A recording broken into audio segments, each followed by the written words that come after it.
એવી પ્રીતિ કે આપ સુંદર શબ્દનો ઉપયોગ કરે તો મહાપ્રભુજી સિવાય એ સુંદર શબ્દનો ઉપયોગ પણ ક્યાંય ન કરે. એકવાર ક્યાંક પ્રસાદ લેવા માટે બેઠા હતા અને એક વૈષ્ણવ એમને પ્રસાદ પીરસતા આવ્યા અને કાંઈક સામગ્રી પીરસી અને એ તો મગ્ન હતા અને વૈષ્ણવે પૂછ્યું, સુંદરદાસજી મહાપ્રસાદ કેવો છે? અને સુંદરદાસજી બોલ્યા, સુંદર, સુંદર, અતિ સુંદર. બધા લોકો કહેવા લાગ્યા, અરે સુંદરદાસ, આજે આપનું વ્રત તૂટ્યું, આજે આપની ટેક તૂટી. આપનો તો એ પ્રણ હતો કે સુંદર શબ્દનો ઉપયોગ કરીશ તો શ્રી મહાપ્રભુજી માટે કરીશ, અન્યત્ર નહીં કરું. પણ જ્યારે આપને પૂછ્યું કે મહાપ્રસાદ કેવો લાગ્યો અને આપે કહ્યું સુંદર, સુંદર, અતિ સુંદર, ને ત્યારે સુંદરદાસજીની આંખોમાં અશ્રુ આવ્યા કે તમે શું પૂછી રહ્યા છો, તમે શું કહી રહ્યા છો? મને તો એનું ભાન જ નહોતું. કારણ કે તમે જ્યારે મને પ્રસાદ અહીંયા પધરાવતા હતા અને એ વખતે મારું મન તો કૃષ્ણદેવ રાયના સભાની અંદર હતું કે જ્યાં શ્રી મહાપ્રભુજી સિંહાસન પર બિરાજ્યા છે, મોટા મોટા બ્રાહ્મણો આપનો કનકાભિષેક કરી રહ્યા છે અને તમે પૂછ્યું કે કેવું લાગ્યું, અને ત્યારે મેં કહ્યું મારા વલ્લભનું સ્વરૂપ અતિ સુંદર લાગ્યું, અતિ સુંદર લાગ્યું, અતિ સુંદર. આપના સ્વરૂપમાં આ શક્તિ છે. માટે કહ્યું કે ગાય શ્રુતિ ગુણ રૂપ અહર્નિશ ધરી ધ્યાન વિચાર, આનંદ રૂપ અનૂપ સુંદર પામે નહીં કોઈ પાર. આ કડીનું શ્રવણ કરી આપણે આગળ બીજી કડીનું શ્રવણ કરીએ, જેની અંદર હવે ગોપાલદાસજી શ્રી મહાપ્રભુજીના પ્રાગટ્યનું કારણ આપણને કહેવા જઈ રહ્યા છે અને વર્ણન કરતા કહે છે, પ્રાણપતિ પ્રાગટ્ય કારણ કાયક કહું મતિ મંદ, હર સુર વિધાતા નવ રહે સાક્ષાત બ્રહ્માનંદ. બધાએ ગાવાનું છે સાહેબ. પ્રાણપતિ પ્રાગટ્ય કારણ કાયક કહું મતિ મંદ, હર સુર વિધાતા નવ રહે સાક્ષાત બ્રહ્માનંદ, સાક્ષાત બ્રહ્માનંદ, સાક્ષાત બ્રહ્માનંદ. અહીંયા ગોપાલદાસજીના મનમાં મનોરથ જાગ્યો કે શ્રી વલ્લભ ભૂતલમાં પ્રગટ્યા છે, પણ વલ્લભ ક્યારે પણ ભૂતલમાં એમના એમ ન પ્રગટે. પ્રગટ્યા છે કોના માટે પ્રગટ્યા છે? પ્રગટ્યા છે કઈ લીલા કરવા માટે પ્રગટ્યા છે? પ્રગટ્યા છે કયા ઉદ્દેશને લઈને આ ભૂતલમાં પ્રગટ્યા છે? એ જાણવાની ઈચ્છા ગોપાલદાસજીને થઈ અને ગોપાલદાસજીએ શ્રી ગુસાઈજીને વિનંતી કરી, કૃપાનાથ, કૃપા કરી આપ મારા હૃદયમાં એ ભાવ પ્રગટાવો કે શ્રી વલ્લભ ભૂતલમાં કેમ પ્રગટ્યા છે. શ્રી ગુસાઈજી કે એ ભાવ તો કોઈ સમજી ન શકે, જીવનું ગજવું નથી એ ભાવને સમજી શકે. ને ત્યારે ગોપાલદાસજીએ એક જ વિનંતી કરી, કરો કૃપા હું કરું વિનંતી, પોતાનો કરી જાણો. અને શ્રી ગુસાઈજી પ્રભુચરણે એવી કૃપા કરી કે શ્રી વલ્લભના પ્રાગટ્યનો ઉદ્દેશ આ જગતમાં શું છે, શ્રી મહાપ્રભુજી ભૂતલમાં કેમ પ્રગટ્યા છે, એ કારણ આપ જાણવાનો પ્રયત્ન કરે છે અને કહે છે કે પ્રાણપતિ પ્રાગટ્ય કારણ કાંઈક કહું મતિ મંદ. અને જ્યારે મહાપ્રભુજીના પ્રાગટ્યનો હેતુ આપના હૃદયની અંદર હિલોરા લેવા લાગ્યો, કયો હેતુ પહેલા કહું, કયો હેતુ પહેલા કહું? જેવી રીતે સમુદ્રના કિનારે ઊભા હોઈએ અને એક એક લહેરો આવે અને અનંત લહેરો આવતી જાય, ક્યારે અટકે નહીં, એવી રીતે શ્રી મહાપ્રભુજીના પ્રાગટ્યના હેતુનો વિચાર કરવા લાગ્યા અને એક એક એટલી લહેરો લીલાની આવવા લાગી. ગોપાલદાસજી કહે કે પહેલા કયો હેતુ કહું? શ્રી વલ્લભ ભૂતલમાં કોના માટે પ્રગટ્યા, શેના માટે પ્રગટ્યા? અને કહે કે પ્રાણપતિ પ્રાગટ્ય કારણ કાંઈક કહું મતિ મંદ, હર્ષુર વિધાતા નવ લહે તો સાક્ષાત બ્રહ્માનંદ. અને કહેવાય કે શ્રી મહાપ્રભુજી આ ભૂતલમાં શેના માટે પધાર્યા? મેં કાલે પણ સંકેત આપ્યો હતો અને કહ્યું હતું કે પ્રાચીન ગ્રંથોની અંદર ઉલ્લેખ છે કે જ્યારે ભગવાન કૃષ્ણએ પ્રાગટ્ય લીધું તો આપના 84 કાર્ય કરવાના બાકી રહી ગયા. કેટલા?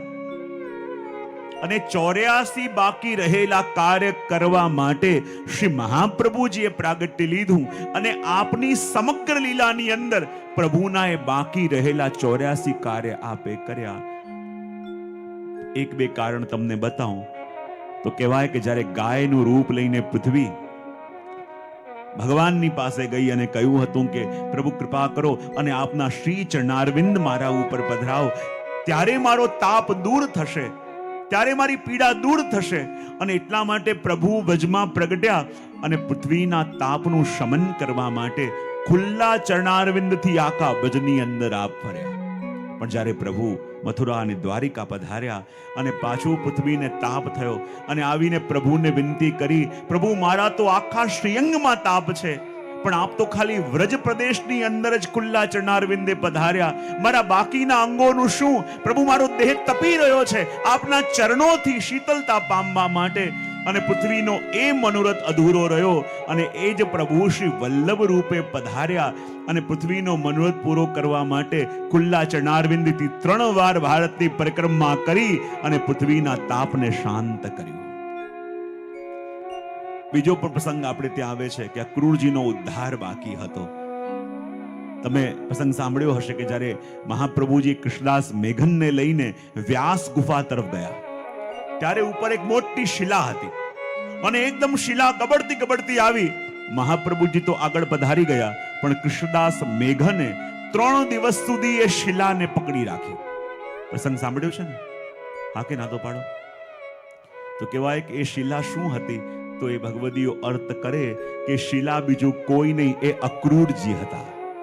કહેવાય અક્રૂરજીનું મન પેલા સમંતક મણીની અંદર ગયું હતું અને સમંતક મણીમાં મન ગયું હતું તો મહાપ્રભુએ કહ્યું કે પથ્થરમાં મન ગયું છે તો પથ્થર થઈને આવવું પડશે.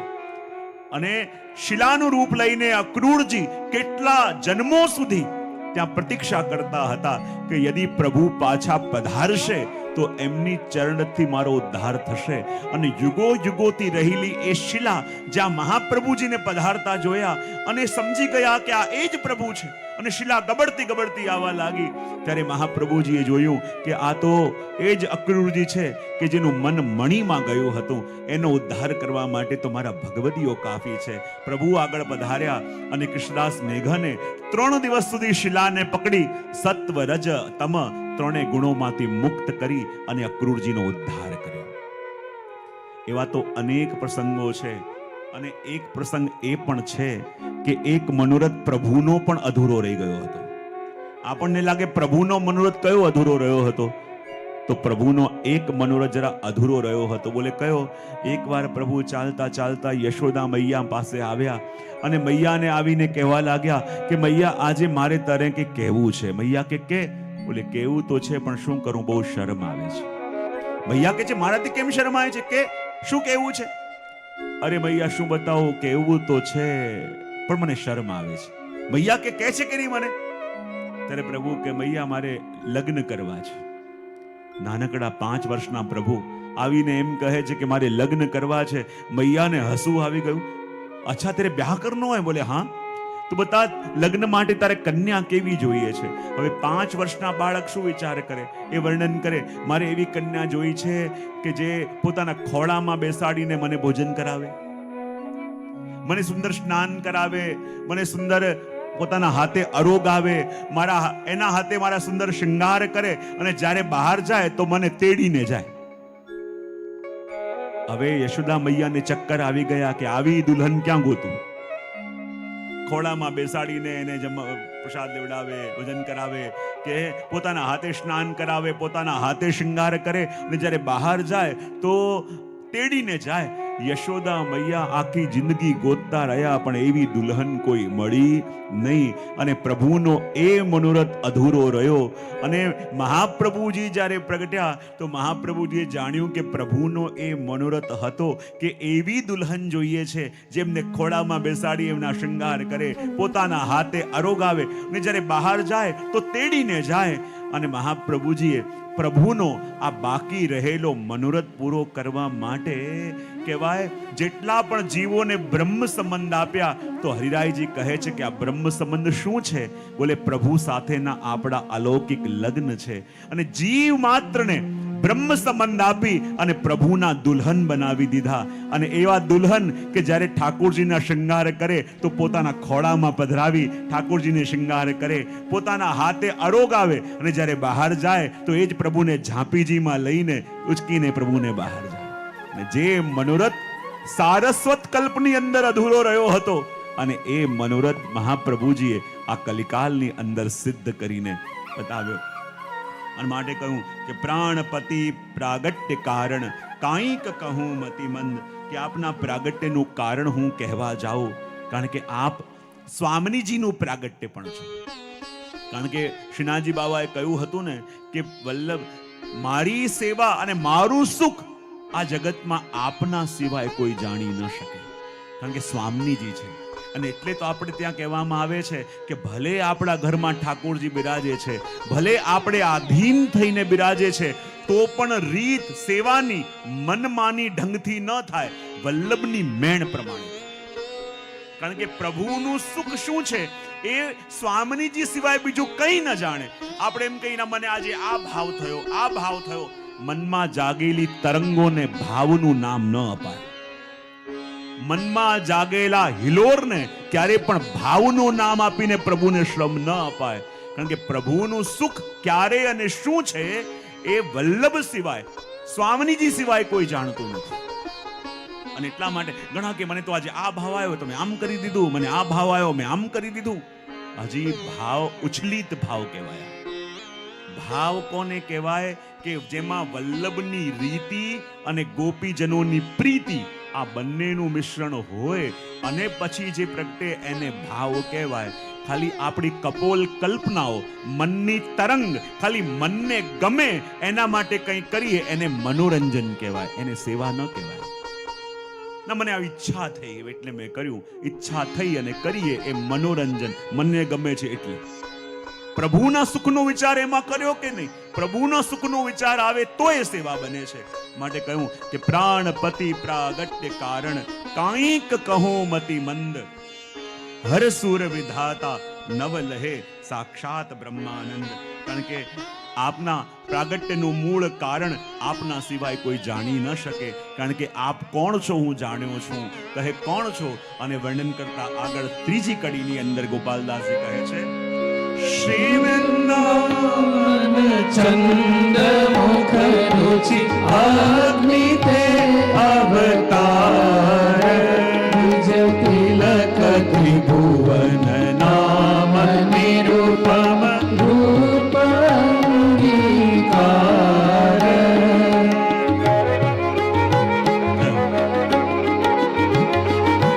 શ્રી વૃંદાવન ચંદ મુખ રુચિ અગ્નિ તે અવતાર, નિજ તિલક ત્રિભુવન નામ નિરૂપમ રૂપ અંગીકાર. રૂપ અંગીકાર, રૂપ અંગીકાર. ત્રીજી કડીની અંદર શ્રી મહાપ્રભુજીના સ્વરૂપનું વર્ણન કરીને કહે છે કે વલ્લભ કોણ છે?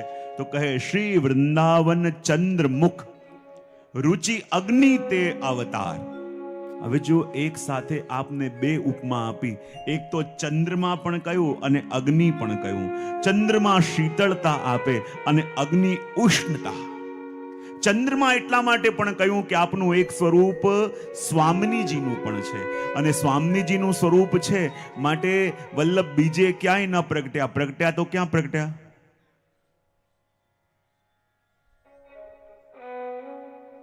ક્યાં પ્રગટ્યા છે મહાપ્રભુજી? હા, લોકો અચાનક શોક કેમ થઈ ગયા એકદમ? શ્રી મહાપ્રભુજી ક્યાં પ્રગટ્યા? ચંપારણમાં. અને ચંપાર અરણ્ય એટલે ચંપાના જ્યાં વન છે એને કહેવાય ચંપારણ્ય. અને ચંપારણ્યમાં કેમ પ્રગટ્યા? તો આપણા ભગવદીઓ કહે કે આપનું પ્રાગટ્ય સ્વામિનીજીનું પણ પ્રાગટ્ય છે, અને કહેવાય સ્વામીજીનો વર્ણ કેવો છે?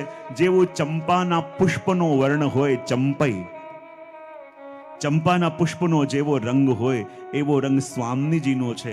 અને પોતાના સ્વરૂપને પ્રગટ કરવા માટે બીજી કોઈ જગ્યાએ નહીં પણ ચંપારણ્યમાં આપ પ્રગટ્યા છે. કારણ કે આ ચંપાના પણ ગુણો કયા છે ને. કોઈ બહુ સુંદર ચંપાના પુષ્પને કહ્યું કે ચંપા તુજ મેં તીન ગુણ, ચંપા તુજ મેં તીન ગુણ, रूप रंग अरुबास,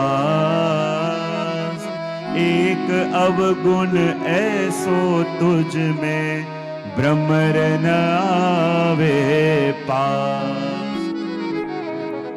કોઈ કવિએ પૂછ્યું કે હે ચંપાના પુષ્પ, તારી અંદર આટલા સુંદર ગુણો છે.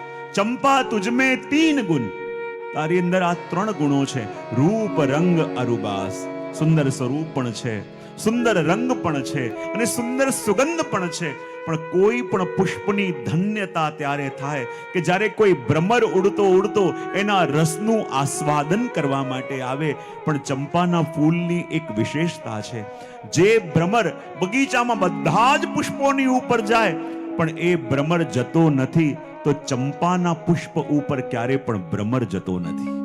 તો કવિએ કહ્યું, અરે ચંપાના પુષ્પ, તારી પાસે આટલું સુંદર સ્વરૂપ છે, આટલું સુંદર રંગ છે, આટલી સુંદર સુગંધ છે, તો જે ભ્રમર હરેક પુષ્પોની ઉપર જાય એ ભ્રમર તારી ઉપર કેમ નથી આવતો?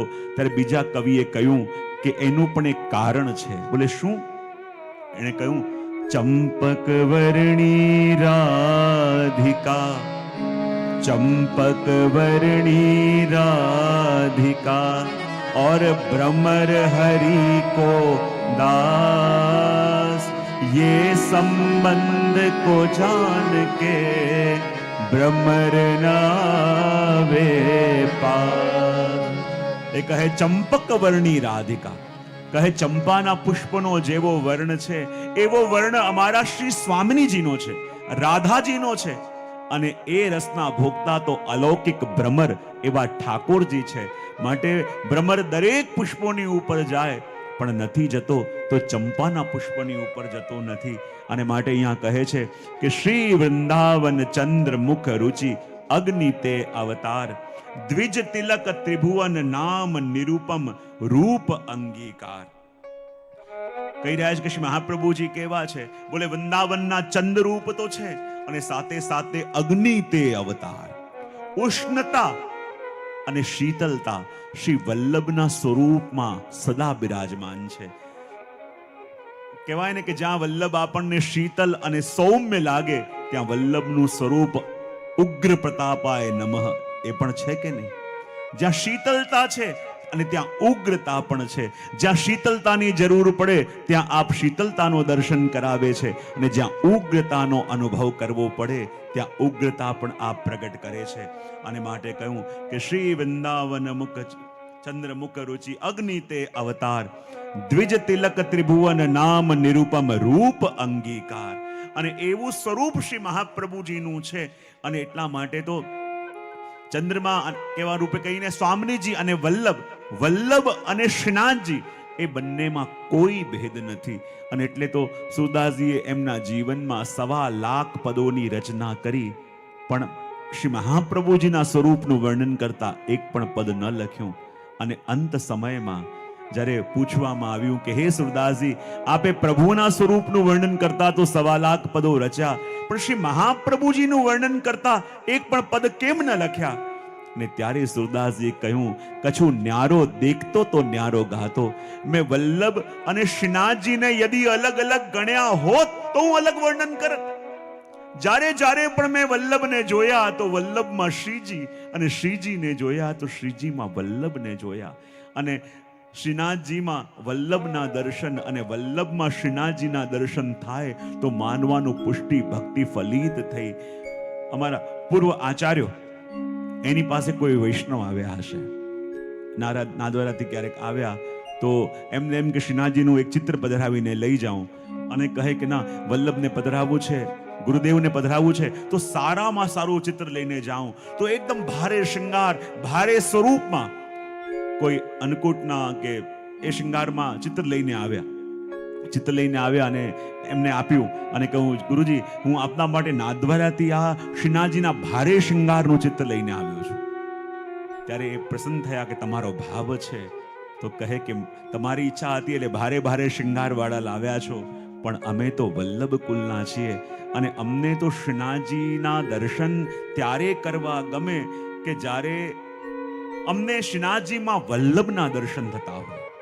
ત્યારે વૈષ્ણવે કહ્યું કે શ્રીનાથજી પણ શું વલ્લભના સ્વરૂપે દર્શન આપે છે? ત્યારે કહ્યું, હા, વર્ષમાં એક દિવસ એવો છે કે જ્યારે શ્રીનાથજી વલ્લભના સ્વરૂપમાં દર્શન આપે છે. એ ચોંકવા લાગ્યા કે શ્રીનાથજી વલ્લભના સ્વરૂપમાં આજે પણ દર્શન આપે છે. કયા દિવસે? તો કહે, અમને ભારે ભારે શૃંગાર વાળા લઈને આવ્યા, એમાં તો આનંદ આવે, પણ એક દિવસ એવો છે અમને તો એ સ્વરૂપમાં આસક્તિ અને અમને તો એ દર્શનમાં પ્રીતિ છે. બોલે, કયા દર્શનમાં? તો કહે કે જ્યારે જ્યેષ્ઠાભિષેક થવાનો હોય અને જ્યારે જ્યેષ્ઠાભિષેક થવાનો હોય ત્યારે શ્રીનાથજી બાબા સફેદ ધોતી ઉપરના અને એમાં શિખાના દર્શન પણ થતા હોય ત્યારે અમને લાગે કે આજે શ્રીનાથજી શ્રીજી રૂપે નહીં પણ સ્વયં શ્રી વલ્લભ રૂપે આજના દિવસે દર્શન આપે છે. અને એટલે એ સમય વેદ ઘોષ પણ થાય, કારણ કે આચાર્ય સ્વરૂપે બિરાજે છે. એ સમયે જ્યેષ્ઠાભિષેક થાય ત્યારે વેદના મંત્રો બોલાય, કારણ કે એ સ્વરૂપ અને એ દર્શનમાં વર્ષમાં એક દિવસ એવા છે કે જેમાં શ્રીનાથજી બાવા સ્વયં વલ્લભના પ્રગટ સ્વરૂપે આપણને દર્શન આપે છે. અને એટલે કહ્યું કે કશું ન્યારો દેખતો તો ન્યારો ગાતો, પણ ત્યારે સુદાસજી ગાયું, દ્રઢ ઇન ચરનન કેરો ભરોસો. અને જેને આપણે ત્યાં આશ્રયનું પદ કહીએ છીએ, અને આ પદને જેની સમજમાં આવી જાય, આ પદ સમજાઈ જાય તો માનો જીવનનો બધો મર્મ સમજાઈ જાય. અને એટલા માટે તો સુદાસજી કહે છે કે મેં તો જીવનમાં જે પણ ગાયું છે શ્રી વલ્લભના જ ગુણગાન ગાયા છે, કારણ કે જેનાથી પામ્યું છે અને એના જ ગુણગાન મેં ગાયા છે. એના સિવાય હું કંઈ જાણતો પણ નથી. અને ત્યારે ગાયું, દ્રઢ ઇન ચરનન કેરો. અને આ તો દ્રઢતાની વાત છે, આ તો આશ્રયની જ કથા છે.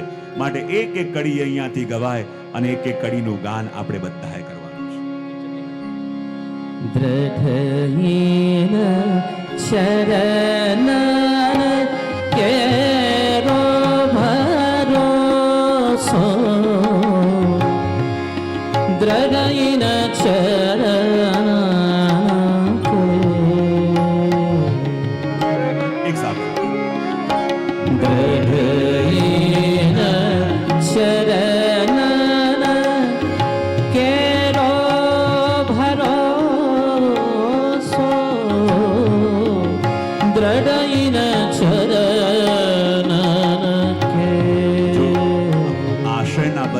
ચાર કડીઓ છે. અને ચાર કડી એટલા માટે છે કે ચારો યુગોની અંદર પણ ભગવદ આશ્રય સિદ્ધ થાય તો જીવનું કલ્યાણ થાય. કહેવાય, આ આશ્રય પ્રભુમાં થાય, વલ્લભના ચરણોમાં આશ્રય થાય તો આપણા ચારે પુરુષાર્થો સિદ્ધ થાય. એટલે ચાર આપણા ચારે વેદોનો સાર કોઈ હોય તો ભગવદ આશ્રય. ચારે સાધન સત્ય, તપ, દયા અને દાન આપણા કોઈ હોય તો એ આશ્રય. અને જ્યારે આ આશ્રયના પદની આ પ્રથમ કડીનું ગાન કર્યું તો આ પ્રથમ કડીમાં કેટલા અક્ષર છે ગણી લો.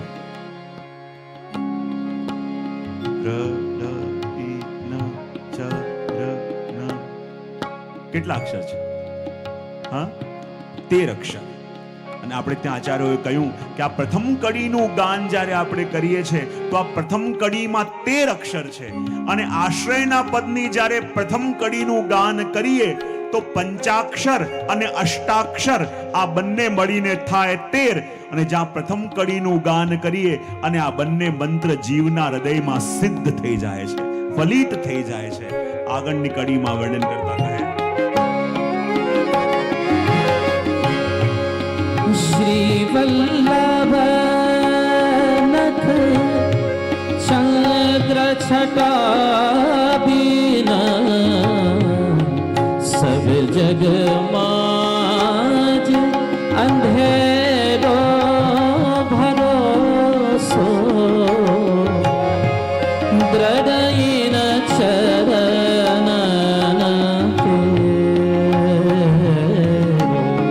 એક સાથે બોલો,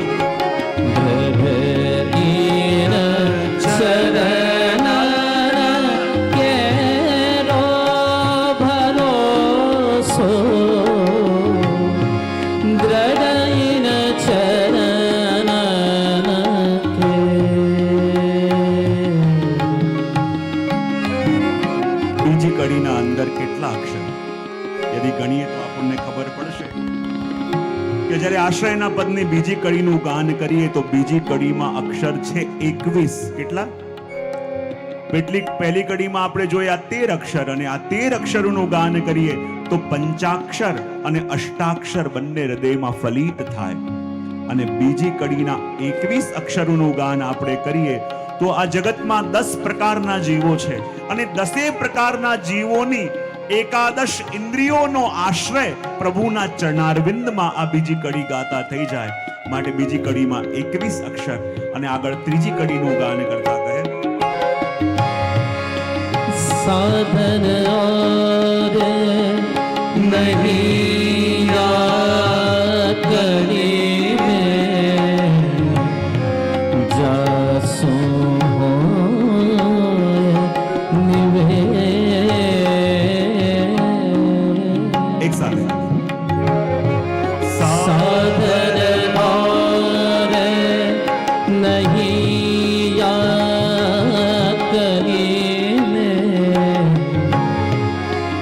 जासु होय निभे.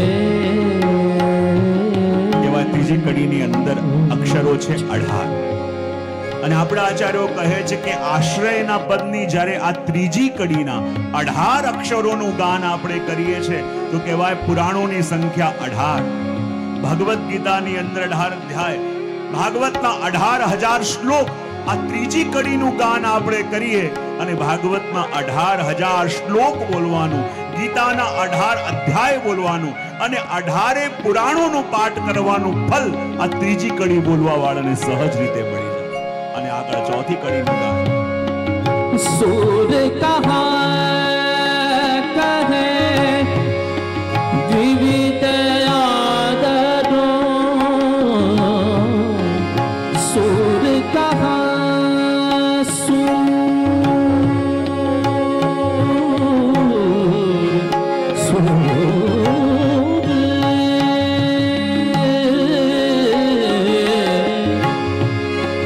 सूर कहाँ कहे विविध आदरो. बिना मोरे तो चेरो भरोसा दृढ़ चरण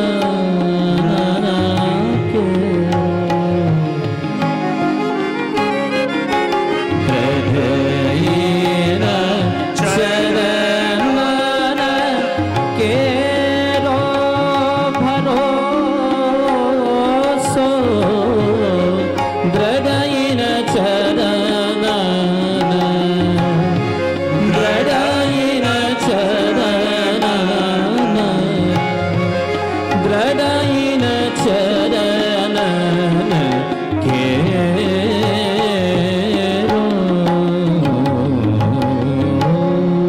અને આ ચોથી કડીની અંદર 19 અક્ષર. અને 19 અક્ષર કેમ છે તો કહે કે આશ્રયના પદની જ્યારે ચોથી કડીનું ગાન આપણે કરીએ તો આ 19 સ્વરૂપની અંદર આપણી આશક્તિ દ્રઢ થાય, આપણો આશ્રય સિદ્ધ થાય. બોલે કયા 19 સ્વરૂપ? તો કહે મહાપ્રભુજી, ગોપીનાથજી, અમનાલાલજી, પુરુષોત્તમજી, ગુસાઈજી, સાતલાલજી, શ્રીનાથજી અને 7 સ્વરૂપ મળીને થાય 19. અને આશ્રયના પદની જ્યારે ચોથી કડીના 19 અક્ષર બોલીએ અને આપણો ભગવદ આશ્રય સિદ્ધ થાય. અને એટલા માટે તો એને આશ્રય કહેવામાં આવે. હવે જુઓ, જ્યારે જ્યારે પણ આશ્રયની વાત આવે, એના શરણે રહેવાની વાત આવે, એને આધીન થઈને રહેવાની વાત આવે, ત્યારે હું ઘણીવાર કહેતો હોઉં છું કે આપણે ઘણીવાર કહીએ કે આપણે એનું શરણે જવું જોઈએ, એના શરણનો આશ્રય કરવો જોઈએ. તો મને ઘણીવાર લાગે કે આ દુનિયામાં એવી કઈ વસ્તુ છે જે ભગવાનના શરણે નથી? આ દુનિયામાં એવી કઈ વસ્તુ છે કે જે ભગવાનના આશ્રયમાં નથી? આ જગતમાં એવી કઈ વસ્તુ છે કે જે ભગવાનના શરણે નથી? આ જગતમાં નાનામાં નાનો અણુ પણ ભગવાનના શરણે છે કે નહીં? હા કે ના તો પાડો. એની ઈચ્છા વિના તમે એને હટાવી ના શકો, એની ઈચ્છા વિના તમે એનો નાશ ન કરી શકો. અને અહીંયા સુધી જુઓ, આ ભગવાને જેટલી વસ્તુ બનાવી છે ને, તમે ભગવાનના બનાવેલા જગતમાંથી આટલો અણુ પણ ઓછો ન કરી શકો. તાકાત નથી આપણી. એક ઈંટ લાવજો, ઈંટને તોડવાનો પ્રયત્ન કરજો, એના થોડા થોડા નાના ટુકડા થશે. એને હજી તોડવાનો પ્રયત્ન કરજો, એના હજી નાના ટુકડા થશે. હજી તોડજો, હજી નાના ભૂક્કા થશે. પણ ઈંટના અંદર રહેલા નાનકડા અણુનો અસ્તિત્વ પણ તમે આ દુનિયામાંથી હટાવી ન શકો. કારણ કે આ દુનિયાની હરેક વસ્તુ યદિ પ્રભુના શરણે છે તો આપણે પણ પ્રભુના શરણે કહેવાઈએ કે ન કહેવાઈએ? સંભળાયું નહીં મને? શું કહેવાય? કોના શરણે? પ્રભુના શરણે. તો પ્રભુના શરણે જે હોય એ જીવ કેવા હોય? હા, આમ પ્રભુનો શરણ ગ્રહણ કરીને અને બેઠા હોય એ જીવ કેવા હોય? એના લક્ષણો કેવા હોય?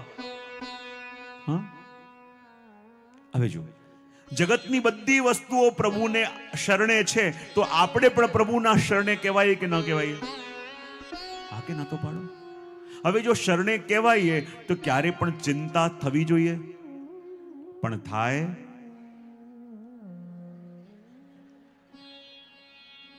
પ્રભુના શરણે હોઈએ તો ક્યારે પણ મનમાં ઉદ્વેગ થાય? હા, ક્યારે પણ ઇન્સિક્યોરિટી ફીલ થાય કે મારું શું થશે? થવી જોઈએ? પણ થાય? કેટલું સરસ જવાબ આપો છો એક સાથે. આપણને લાગે જો આખું જગત પ્રભુના શરણે છીએ, આપણે પણ શરણે છીએ, તો આપણે પણ જો શરણે હોઈએ તો કેવા નિશ્ચિંત હોવા જોઈએ. આપણે પણ શરણે હોઈએ તો કેટલા બધા આનંદમાં હોવા જોઈએ. પણ પરિસ્થિતિ અલગ કેમ લાગે છે? તો જો આ 3 કેટેગરી જગતમાં હોય છે. એક એ, આ 3માંથી આપણે કઈ કેટેગરીમાંથી જાણી લેવાનું. આપણે બધા પ્રભુના શરણે છીએ તો ખરા, પણ પહેલા પ્રકારના લોકો એવા શરણે છે પણ શરણે છે એ વાતની એમને ખબર નથી. બીજા, શરણે છીએ એ ખબર તો છે પણ અનુભૂતિ નથી. અને ત્રીજા એ, શરણે છીએ, ખબર એ છે અને અનુભૂતિ પણ છે. તો આ ત્રણેયમાં આપણે કયા?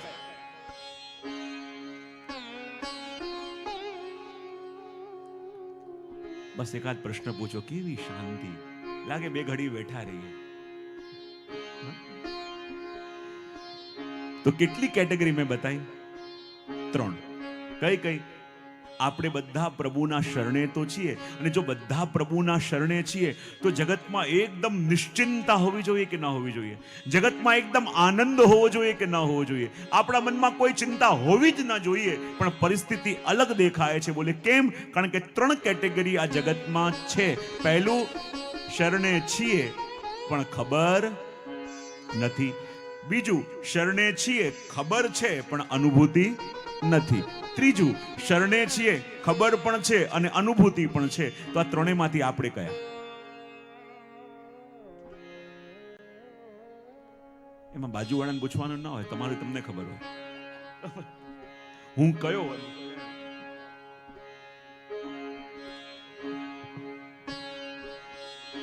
બાજુવાળો બિચારો પોતે પોતાનું ગોતે છે.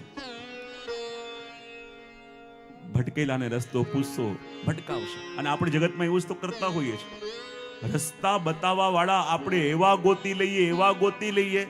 મને ખબર છે ક્યાં અમે મધ્યપ્રદેશમાં ક્યાં ગયા હતા. મધ્યપ્રદેશમાં ગયા હતા અને ફોન કર્યો, પધરાવણીમાં જવાનું હતું કે ભાઈ તમારું ઘર ક્યાં છે? અને એડ્રેસ આપ્યું જ્યાં કાળા રંગની ગાય ઊભી છે, મારું ઘર. હવે ગોતતા જ્યાં જઈએ, ગાય જઈને બીજે ઊભી ગઈ હોય. એ સમયે આખા એરિયાના બધાના બાણા ખખડાવ્યા. ભાઈ છે ક્યાં? બોલે કાળા રંગની ગાય ઊભી છે, ઘર મારું. હવે ગાય બાંધીને રાખી હોય તો સમજમાં આવે, છૂટી ગાય હતી. અને છોકરો જોઈને ગયો તો કે હા અહીંયા ગાય ઊભી છે. અને ગાય તો ક્યારની જતી રહી. અને પેલો ઊભો તો ચોકમાં અમારી પાસે. મને કે ના, કાળા રંગની ગાય ઊભી છે, ત્યાં જ ગાડી જવા દો. એટલા ઘર ગોત્યા. મેં ભાઈ, આ કાળા રંગની ગાય આખા ગામમાં ફરી અને અમને પણ ફેરવ્યા. તો આ જગતની અંદર આપણે પણ રસ્તો ગોતતા હોઈએ છીએ, પણ રસ્તો કંઈક આવી રીતે ગોતતા હોઈએ છીએ. તો આ ત્રણેયમાંથી વાત અહીંયા આપણે ત્રણેયમાંથી કયા? પહેલું, શરણમાં છીએ તો ખરા પણ ખબર નથી.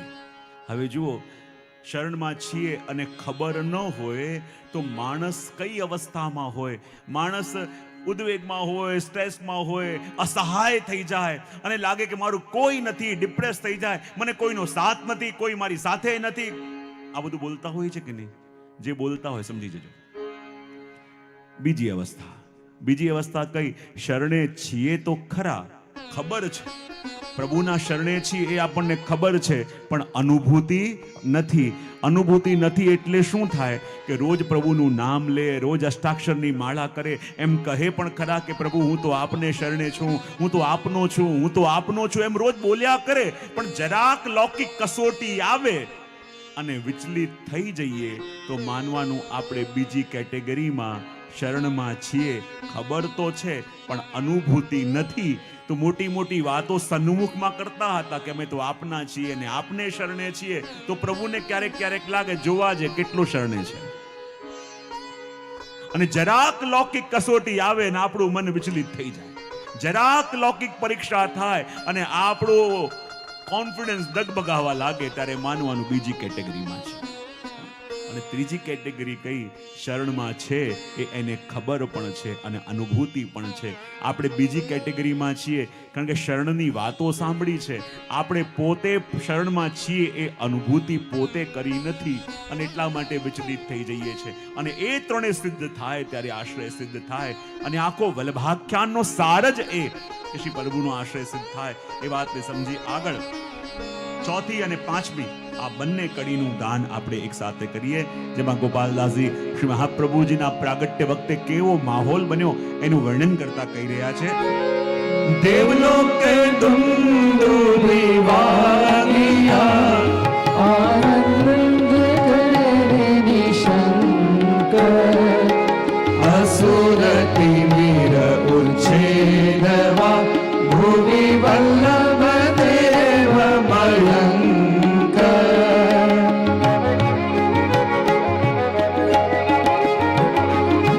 દેવલોકે દુંદુભી વાગિયા, આનંદ કરે નિશંક, અસુર તિમિર ઉચ્છેદવા, ભુવિ વલ્લભ દેવ મયંક.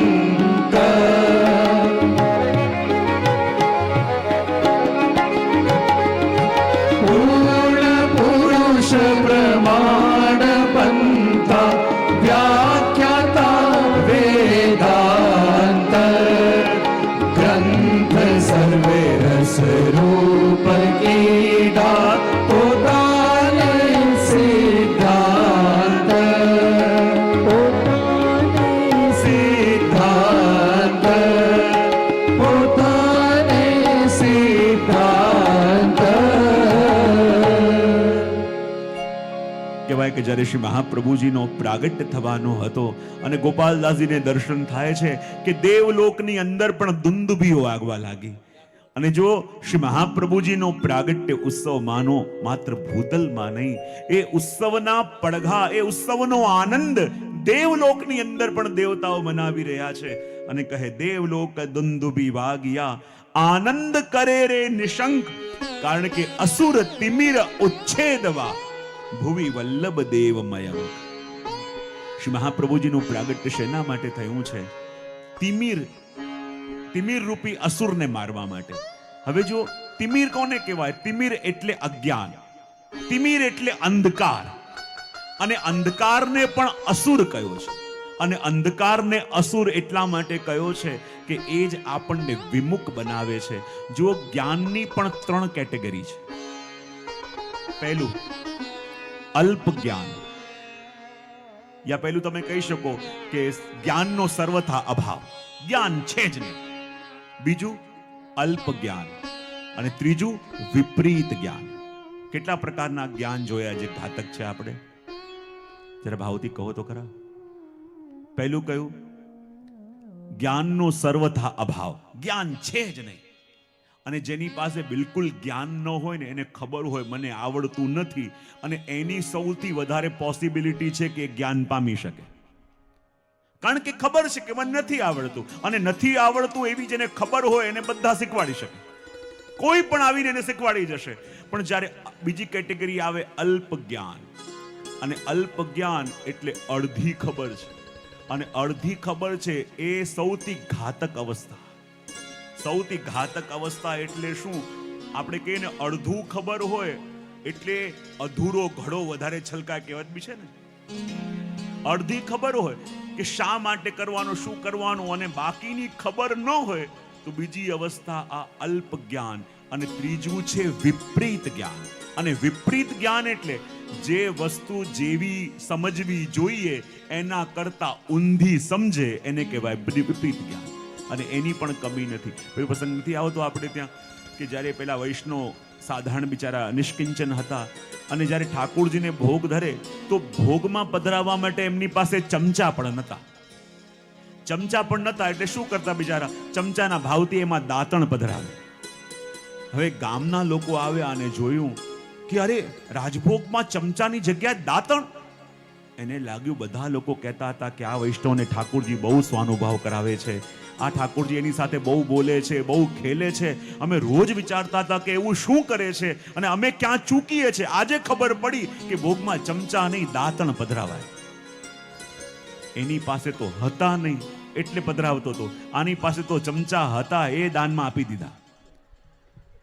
અને જ્યારે ખબર પડી કે આ તો સ્વાનુભાવનું સિક્રેટ ખબર પડી ગઈ છે કે રાજભોગમાં દાંતણ પધરાઈએ તો ઠાકોરજી જલ્દી કૃપા કરે. અને પછી તો ગામમાં એવો ઓહાપો મચી ગયો, ક્યાંય દાંતણ મળે નહીં. લોકો મોં માંગી કિંમત આપી આપીને દાંતણ લઈને જાય કે સ્વાનુભાવ કેવી રીતે થાય આજે સમજાયું. જ્યારે શ્રી ગુસાઈજી પ્રભુચરણ એ ગામમાં પધાર્યા, જેને ઘેર પધારે બધાએ દાંતણ પધરાયા હોય. શ્રી ગુસાઈજી કે કયા ઘરની રીત ચાલે છે? બોલે આપણા ઘરની. બોલે આપણા ઘરમાં દાંતણ ક્યાંથી આવ્યા? પછી ખબર પડી કે પેલા વૈષ્ણવ દાંતણ પધરાયા હતા. એ કહે કે બિચારાની પાસે વ્યવસ્થા નથી, ચમચા નતા, તો ચમચાના ભાવથી બિચારાએ દાંતણ પધરાયા હતા. તમારી પાસે તો સોના ચાંદીના ચમચા છે તો એ કાઢીને દાંતણ મૂક્યા. આ વિપરીત જ્ઞાન અને અલ્પ જ્ઞાન આ સૌથી વધારે ઘાતક થઈ જાય. અને કહ્યું કે જ્યારે દેવલોકે દુંદુભી વાગ્યા, આનંદ કરે રે નિશંક, અસુર તિમિર ઉચ્છેદવા ભુવિ વલ્લભ દેવ મયંક. અને કહેવાય ને કે આ અસુર રૂપી અંધકારને મારવા માટે શ્રી વલ્લભ સૂર્ય સ્વરૂપે, મયંક એટલે સૂર્ય રૂપે પ્રગટ્યા. અને જ્યારે સૂર્ય આવે તો સૂર્ય કેવું ના પડે કે અંધકાર તું દૂર જા, કારણ કે સૂર્ય અંધકાર ક્યારે પણ જોયો જ નથી. કારણ કે સૂર્ય આવે ત્યાં અંધકાર કોઈ હિસાબે રહી જ ન શકે. સૂર્ય આવે ત્યાં અંધકારે હટવું જ પડે. અને વલ્લભ કોણ છે? ભુવિ વલ્લભ દેવ મયંક. અને મયંક એટલે સૂર્ય. અને વલ્લભ રૂપી સૂર્યનો જ્યારે ઉદય થઈ જાય પછી ત્યાં કોઈ પ્રકારનું અજ્ઞાન રહી ન શકે. અને એટલા માટે કહ્યું કે અસુર તિમિર ઉચ્છેદવા, કારણ કે અજ્ઞાન જ છે ને જે આપણને પ્રભુથી દૂર લઈ જાય. અને અજ્ઞાન કયું? આપણા સ્વરૂપનું અજ્ઞાન, આપણા સ્વભાવનું અજ્ઞાન અને આપણા કર્તવ્યનું અજ્ઞાન. કયા કયા ત્રણ અજ્ઞાનમાં આપણે છીએ? સૌથી પહેલું આપણા સ્વરૂપનું અજ્ઞાન. અને સ્વરૂપનું અજ્ઞાન એટલે આપણે કોણ છીએ. પછી સ્વભાવનું અજ્ઞાન કે આપણે અહીંયા શું કરવા માટે આવ્યા છીએ. અને ત્રીજું આપણા કર્તવ્યનું અજ્ઞાન કે આપણને પ્રભુએ અહીંયા શેના માટે બોલાવ્યા છે. જો હંમેશા કહેતો હોઉં છું કે આ જેટલા પણ જીવો છે કે જેણે બ્રહ્મ સંબંધ લીધું છે એનો એ જાણવાનો અધિકાર છે કે હું કોનો છું. જેણે જેણે પણ બ્રહ્મ સંબંધ લીધું છે એ દરેક જીવનો હું તો અહીંયા સુધી માનું છું. અને વલ્લભના પથ ઉપર, વલ્લભના માર્ગ ઉપર મને એટલી દ્રઢ ખબર છે, યા હું વિશ્વાસ કરું છું કે હું જાણું છું કે જેણે જેણે પણ બ્રહ્મ સંબંધ લીધું છે પ્રભુની લીલાના પ્રગટ દર્શન કરવા એ એનો બર્થ રાઈટ છે. પ્રભુના લીલાના પ્રગટ દર્શન કરવા એ તમારો જન્મ સિદ્ધ અધિકાર છે. પણ દુર્ભાગી છે એ જીવ. જો આ પ્રકાશ તો ભુવિ વલ્લભ દેવ મયંક. પ્રભુએ પણ પ્રમાણ આપ્યું કે જે જીવ બ્રહ્મ સંબંધ લઈને પુષ્ટિ માર્ગમાં આવ્યા છે, પ્રભુની લીલાના પ્રગટ દર્શન કરવા એ એનો અધિકાર છે, એનો બર્થ રાઈટ છે. પણ ઘણા ઓછા લોકો એવા હોય છે કે પ્રભુએ આપેલા બર્થ રાઈટનો ઉપયોગ કરે છે. અને ઘણા લોકો આ સૌભાગ્ય મળેલું હતું તો પણ એમને એમ પાછા ગયા. જો આ જેટલા પણ જીવો છે ને એ બધા ઠાકોરજીના એક યુથના જીવો છે. પણ આટલા વર્ષોથી પ્રભુની સેવા કરીએ છે, આપણને ખબર પડી કોના યુથના છે? એ જાણ્યું આપણી સેવા કઈ છે, જાણ્યું સેવામાં આસક્તિ કઈ છે. જો હંમેશા કહેતો હોઉં છું કે જ્યારે પ્રભુની સેવા કરે ને તો જેટલા જીવો પણ સેવા કરે એમાંથી 4 પ્રકાર છે: સખી, આલી સખી, પ્રિય સખી અને પ્રિષ્ઠ સખી. આ જેટલા પણ વૈષ્ણવો છે બધાનો સમાવેશ આની અંદર થઈ જાય. આપણને ખબર કેવી રીતે પડે? તમે પોતે જોયું હશે કે કેટલાક વૈષ્ણવ એવા હોય છે કે જેની આસક્તિ બસ ઠાકોરજીના ભારે ભારે શૃંગાર કરવામાં હોય છે કે નહીં? કેટલાક વૈષ્ણવ એવા એને શૃંગારમાં અને એ બધામાં રસ નહીં, બોલે અમને સામગ્રી કરવા આપો, ઠાકોરજીને સુંદર સુંદર સામગ્રી કરીને અરોગાડી. ત્રીજા એ કે જેની સજાવટમાં ઠાકોરજીના વસ્ત્ર શૃંગાર સિદ્ધ કરવા, ઠાકોરજીના માટે બધી વ્યવસ્થા કરવી એમાં રુચિ. ચોથા એ ઠાકોરજીના ગુણગાન કરવામાં, કીર્તન કરવામાં રુચિ. અહીંયા જેટલા પણ વૈષ્ણવ બેઠા છે આ ચારેમાંથી એકમાં આપણે હોઈએ કે ના હોઈએ? હા કે ના તો પાડો. અને જો એમાંથી કોઈ એક વસ્તુમાં આપણી રુચિ છે તો એમ નહીં માનવાનું કે બીજી વસ્તુ આપણે કેમ કરતા નથી, એમ માનવાનું કે પ્રભુને આપણી આ જ સેવા સૌથી વધારે પ્રિય છે. પ્રભુને આપણી આ જ સેવા સૌથી વધારે પ્રિય છે એટલે આપણી આસક્તિ પ્રભુ આ સેવાની અંદર કરાવી રહ્યા છે. અને માટે કહ્યું, દેવલોકે દુંદુભી વાગિયા આનંદ કરે રે નિશંક, અસુર તિમિર ઉચ્છેદ બા ભુવિ વલ્લભ દેવમયંક. એટલે તો કહ્યું, દેવલોકે દુંદુભી વાગિયા આનંદ કરે રે નિશંક, અસુર તિમિર ઉચ્છેદવા ભુવિ વલ્લભ દેવમયંક, ભુવિ વલ્લભ દેવમયંક, ભુવિ વલ્લભ દેવમયંક. અને અજ્ઞાનને દૂર કરવા માટે કેમ પધાર્યા? તો મહાપ્રભુ ગુસાઈજી પણ કહે છે ને કે કલિકાલ તમચ્છન્ન દૃષ્ટિત્વા વિદુષામપી, કે જ્યારે કલિકાલ આવે તો કલિકાલ સૌથી પહેલા હાવી કોના ઉપર થાય? બોલે મોટા મોટા જ્ઞાનીઓ ઉપર. જ્યારે જ્યારે પણ કલિકાલ આવે તો કલિકાલ પોતાનો પ્રભાવ સૌથી પહેલા કોની ઉપર બતાવે? જે મોટા મોટા જ્ઞાની છે. બોલે કેમ? દુનિયામાં 2 પ્રકારના છે, એક છે કે જે ફોલો કરાવે છે અને બીજા એ જે ફોલો કરે છે. કલિકાલ વિચાર કરે કે બીજા બધાને પકડવા જઈશું એના કરતા જે મોટા જ્ઞાની છે એને પકડો, એની બુદ્ધિ બગડશે તો એ જેવું વર્ણન કરશે, બાકીના લોકો એનું અનુસરણ કરશે. અને માટે ગુસાઈજી કહે કે કલિકાલ તમચ્છન્ન દૃષ્ટિત્વા વિદુષામપી. અને મોટા મોટા જ્ઞાનીઓની બુદ્ધિ બગડી અને એ જ્ઞાનીઓ વેદથી વિરુદ્ધ વાતો કરવા લાગ્યા, મનમાના ઢંગથી. બોલે આમ કરશો પ્રભુ મળશે, બોલે આમ કરશો તમને કલ્યાણ મળશે, આમ કરશો આમ મળશે. આ નવા નવા મતો જે શાસ્ત્રોથી વિરુદ્ધ છે, જે શાસ્ત્રોથી સંમત નથી, એ બધી વસ્તુઓ જગતમાં પ્રગટવા લાગી. અને એટલા માટે શ્રી મહાપ્રભુજી પધાર્યા, એટલા માટે કે પ્રભુને જે અભિપ્રેત છે એ મત દ્વારા આપણને જાગૃત કરે. અને આગળ વલ્લભે શું કર્યું? તો 5મી કડીની અંદર આપણને કહે, પૂર્ણ પુરુષ પ્રમાણ પંથા વ્યાખ્યાતા વેદાંત, ગ્રંથ સર્વે રસરૂપ કીધા પોતાને સિદ્ધાર્થ, પોતાને સિદ્ધાર્થ, પોતાને સિદ્ધાર્થ. શ્રી મહાપ્રભુજી કેવા છે? તો ગોપાલદાસજી કહે, પૂર્ણ પુરુષ પ્રમાણ પંથા વ્યાખ્યાતા વેદાંત. બોલે શ્રી વલ્લભ કેવા છે? બોલે પૂર્ણ પુરુષ અને પ્રમાણ પંથા, જેમણે ભૂતલમાં પ્રાગટ્ય લઈ ચારે પ્રસ્થાનોનું પ્રમાણ આપીને પોતાના માર્ગને સિદ્ધ કર્યો. અને જુઓ, શ્રી મહાપ્રભુજીએ માર્ગ સ્થાપ્યો એમ નથી કહેવાતું, માર્ગ પ્રગટાવ્યો. સ્થાપવો અને પ્રગટાવ્યો બંનેમાં ભેદ છે. સ્થાપ્યો હોય તો પોતાનું કહેવાય, પ્રગટાવ્યો હોય છે અનાદિ પણ લુપ્ત થયો હતો અને પાછા આપે પધારીને એને પ્રગટાવ્યો. શ્રી મહાપ્રભુજીએ માર્ગને પ્રગટાવ્યો છે, પુષ્ટિ માર્ગ પ્રગટાવ્યો કહીએ ને આપણે.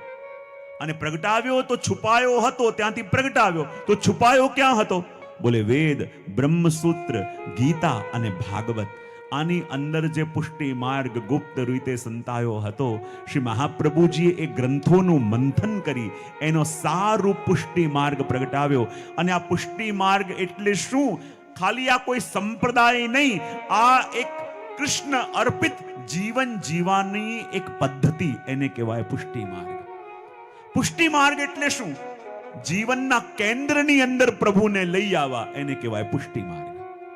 અને જીવનના કેન્દ્રમાં પ્રભુને લઈ આવવા એનો મતલબ શું? હું ઘણીવાર મારા પ્રવચનોમાં કહેતો હોઉં છું કે આપણે બધા 3 પ્રકારની લાઈફ જીવતા હોઈએ છીએ. કેટલા પ્રકારની? ભાવથી બોલો તો ખરા. 3 પ્રકારની. કયા કયા પ્રકારની? એક, સવારે જ્યારે ઠાકોરજીની સેવામાં આપણે બેઠા હોઈએ અને પ્રભુની સન્મુખ હોઈએ ત્યારે આપણી વાણી, વર્તન અને વ્યવહાર અલગ હોય છે કે નહીં? નોર્મલ કરતા? જો હોય તો હા પાડજો, અને ન હોય તો મૌન રહેજો. તો જ્યારે ઠાકોરજીની સામે આપણે હોઈએ તો આપણા વાણી, વર્તન અને વ્યવહાર અલગ હોય. હવે ઠાકોરજીની સેવાના રૂમમાંથી તમે નીકળી હવે ઘરમાં આવ્યા તો પ્રભુના સન્મુખ હતા ત્યારનો તમારો વાણી, વર્તન અને વ્યવહાર, અને જ્યારે ઘરમાં આવ્યા તો કેટલા % ચેન્જ થાય છે?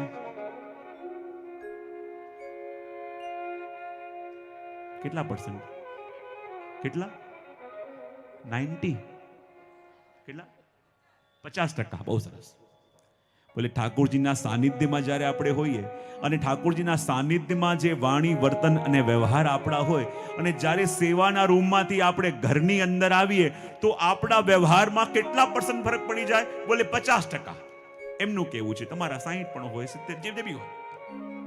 અને ઘરમાંથી જ્યારે બહાર વેપારમાં જઈએ, દુકાનમાં, ઓફિસમાં જઈએ ત્યારે એ કેટલા % બદલાય? 100%. ધન્ય છે અમદાવાદની ભૂમિને. જ્યારે ઠાકોરજીની સામે હતા અને આપણા વાણી, વર્તન અને વ્યવહાર જેવા હતા, જ્યારે ઘરની અંદર સેવામાંથી ગયા 50% બદલાયા, અને જ્યારે બહાર ગયા તો 100% બદલાઈ ગયા. તો જો પુષ્ટિ માર્ગ એટલે શું? તમે ઠાકોરજીના સાનિધ્યમાં જ્યારે છો અને તમારા વાણી, વર્તન અને વ્યવહાર જેવા છે એવા જ વાણી, વર્તન અને વ્યવહાર તમે જ્યારે સમાજ સાથે વ્યવહાર કરો ત્યારે એમાં કોઈ ફરક ન પડતો હોય તો માનજો તમે પુષ્ટિ માર્ગે જીવન જીવી રહ્યા છો. જીવનના કેન્દ્રમાં પ્રભુને લઈ આવવું એનું નામ પુષ્ટિ માર્ગ છે. અને અહીંયા કહ્યું કે પૂર્ણ પુરુષ પ્રમાણ પંથા વ્યાખ્યાતા વેદાંત. આપ વેદાંતના વ્યાખ્યાતા છે અને આપે આ પુષ્ટિ માર્ગને પ્રગટાવ્યો, જે આ 4 પ્રસ્થાનોની અંદર હતો એનું મંથન કરીને પ્રગટાવ્યો. અને કહું ગ્રંથ સર્વે રસરૂપ કીધા પોતાને સિદ્ધાંત. અને મહાપ્રભુજીએ પ્રાગટ્ય લઈ જેટલા પણ ગ્રંથો લખ્યા છે ને એ બધા ગ્રંથોના 3 રીતે અર્થ થાય: આદિભૌતિક, આધ્યાત્મિક અને આધિદૈવિક. તમે કોઈ પણ ગ્રંથ જુઓ ને, આપણને લાગશે કે આમાં થોડી લૌકિક વાતો છે, આમાં થોડું એ છે, પણ એનું આધિદૈવિક અર્થ જાણો તો મહાપ્રભુજીની આખી વાણી ભગવદ લીલા પરક છે. અને ભગવદ લીલાથી વધીને મહાપ્રભુજીની વાણીમાં બીજું કાંઈ ના હોઈ શકે. આપણે એક આચાર્ય છે, પ્રાચીન આચાર્યો થયા, આમાં જે કૃષ્ણાશ્રયની બી ટીકાઓ છે એમાં કૃષ્ણાશ્રય આપણને લાગે કે કેવા લૌકિક અર્થ, કે આમ છે કલિકાલમાં આમ થઈ રહ્યું છે, પણ એ આચાર્યોએ કૃષ્ણાશ્રયના આખા અર્થ ભગવદ લીલા પરક કર્યા છે. પેલા એના પર એકવાર મારા પ્રવચન પણ થયા છે. એ ભગવદ લીલા પરક કૃષ્ણાશ્રયના સર્વ માર્ગેષુ નષ્ટેષુ કલૌ ચ ખલ ધર્મણી. આ કોણ કહે છે? મહાપ્રભુ જેમ કહે છે કલિકાલે બધા માર્ગોને નષ્ટ કરી દીધા છે, બધા માર્ગો નષ્ટ થયા છે. આ વાત કોણ કરે છે? તો કહે છે કે જ્યારે સ્વામિનીજી પ્રભુને મળવા જઈ રહ્યા છે પ્રભુને મળવા જઈ રહ્યા છે ત્યારે ચંદ્રાવલી ઇત્યાદિ સખીઓએ અલગ અલગ સખીઓને ત્યાં ઊભી રાખી દીધી અને કહેવાય ને કે જે ભૂલ ભૂલૈયા ટાઈપની નિકુંજ હોય ને, ક્યાંથી નીકળવું ક્યાંથી આવું ખબર ન પડે, ત્યાં પ્રભુને પધરાવી દીધા. અને ચંદ્રાવલીજી પ્રભુના દર્શન કરવા માટે જાય, આ કુંજમાં જાય ત્યાંય પ્રભુ ના મળે, આ કુંજમાં જાય ત્યાંય પ્રભુ ના મળે. અને ત્યારે એમણે કહ્યું સર્વ માર્ગેષુ નષ્ટેષુ કલૌચ. અને કલૌચ હોય એટલે શું? કલિકાલ નહીં. કલી દોષ કોને કહેવાય? પુષ્ટિ માર્ગમાં બોલે આપણા હૃદયની અંદર આ હૃદયને પ્રભુએ કલીની જેમ આપ્યું છે. શેની જેમ આપ્યું છે? કલીની જેમ આપ્યું છે. અને કહ્યું છે કે ભગવત સેવા અને સત્સંગ જેટલો જેટલો કરતો જઈશ આ કલી ખીલતી જશે. અને આ કલી ખીલશે ત્યારે પ્રભુ આવી એ હૃદય રૂપી કમળમાં બિરાજશે. અને આખા જીવનમાં આ હૃદયની કલીને આપણે ખીલવી ન શક્યા તો માનજો આ કલી દોષ આપણને સતાવી રહ્યો છે, આ કલી દોષ નડી રહ્યો છે. એ જ પ્રકારે આ સર્વોત્તમ સ્તોત્ર પણ છે. આપણે કહીએ કે શ્રી ગુસાઈજીએ શ્રી મહાપ્રભુજી માટે રચ્યું, પણ આપણા આચાર્યો કહે છે કે એની અંદર તો આખી માન લીલા છે. માન લીલા કઈ રીતે છે? કહેવાય કે જ્યારે એકવાર સ્વામીજી પ્રભુની પાસે પધારતા હતા અને જ્યારે સ્વામીજી પ્રભુની પાસે પધારતા હતા અને પ્રભુનું શ્રીઅંગ કેવું છે? બોલે નીલ મણિ જેવું. કેવું છે? જરા ભાવથી બોલો તો ખરા. જ્યારે નીલમનું દર્પણ હોય એવું પ્રભુનું શ્રીઅંગ. અને જ્યાં સ્વામીજી પધાર્યા અને સ્વામીજીએ શું જોયું કે પ્રભુના હૃદયમાં આપનું જ સ્વરૂપનું પ્રતિબિંબ પડ્યું. દર્પણની આગળ કોઈ પણ વસ્તુ આવે તો પ્રતિબિંબ પડે કે ન પડે? તો જ્યાં સ્વામીજી પાસે પધાર્યા અને સ્વામીજીનું જ પ્રતિબિંબ પ્રભુના હૃદયમાં પડ્યું અને સ્વામીજીને એમ લાગ્યું કે ઠાકોરજી અન્ય કોઈ સખી સાથે બિરાજી રહ્યા છે. અને સ્વામીજી રૂઠીને ચાલ્યા ગયા. અને જ્યાં સ્વામીજી રૂઠીને ચાલ્યા ગયા તો પ્રભુ વિચાર કરે કે હવે મારે સ્વામીજીને મનાવવા કેવી રીતે? તો અહીંયા સ્વામીજી કોણ? શ્રી મહાપ્રભુજી. ચંદ્રાવલીજી કોણ? શ્રી ગુસાઈજી. અને પ્રભુએ કહ્યું કે હવે સ્વામીજીને મનાવવા છે તો સીધી વાત તો હું સ્વામીજીને કહી ન શકું. તો પ્રભુએ બોલાવ્યા ચંદ્રાવલીજીને અને ચંદ્રાવલીજીને કહ્યું પ્રભુએ કે જો આપ, હું તો સ્વામીજી પાસે જઈ ન શકું, મારાથી રૂઠ્યા છે, પણ આપને વિનંતી કરું છું હે ચંદ્રાવલીજી, આપ સ્વામીજીની પાસે જાઓ અને એમ કહેજો કે આપ તો પ્રભુના હૃદયનો આનંદ છો, આપ તો પ્રભુના હૃદયનો પરમાનંદ છો, આપ તો પ્રભુના મુખનું સુખ છો, એમ કહીને મનાવજો. અને ત્યારે જ્યારે શ્રી ગુસાઈજીએ આ મહાપ્રભુજી માટે સર્વોત્તમ લખ્યા એ શું છે? પ્રભુએ સ્વામીજીનું માન દૂર કરવા માટે ચંદ્રાવલીજીને મોકલ્યા અને ચંદ્રાવલીજીએ સ્વામીજીની પાસે આવીને કહ્યું આપ પ્રભુથી રૂઠ્યા છો, કૃપા કરીને માની જાઓ. જો આપના વિના પ્રભુની શું દશા થઈ રહી છે? પ્રભુ કહી રહ્યા છે કે સ્વામીજી તો મારો આનંદ છે, માટે આનંદાય નમઃ. કહ્યું મારા પરમાનંદ છે, પરમાનંદાય નમઃ. આ એક એક જે નામો છે ને 108 નામ, એ શું છે? પ્રભુએ સ્વામીજીને મનાવવા માટે ચંદ્રાવલીજીને મોકલ્યા અને ચંદ્રાવલીજીએ પ્રગટ કરેલા, એટલે કે ગુસાઈજીએ પ્રગટ કરેલા 108 નામ. અને જો આ એક એક વસ્તુ બધી રસાત્મક આપણે ત્યાં છે, ચાહે શિક્ષાપત્ર ઇત્યાદિ. અને એટલે તો કહ્યું કે શ્રી મહાપ્રભુજીની વાણી ઉપર ભરોસો અને મહાપ્રભુજીની વાણી ઉપર ચાલવાની દૃઢતા એ જ આપણને આ માર્ગમાં રાખે. મને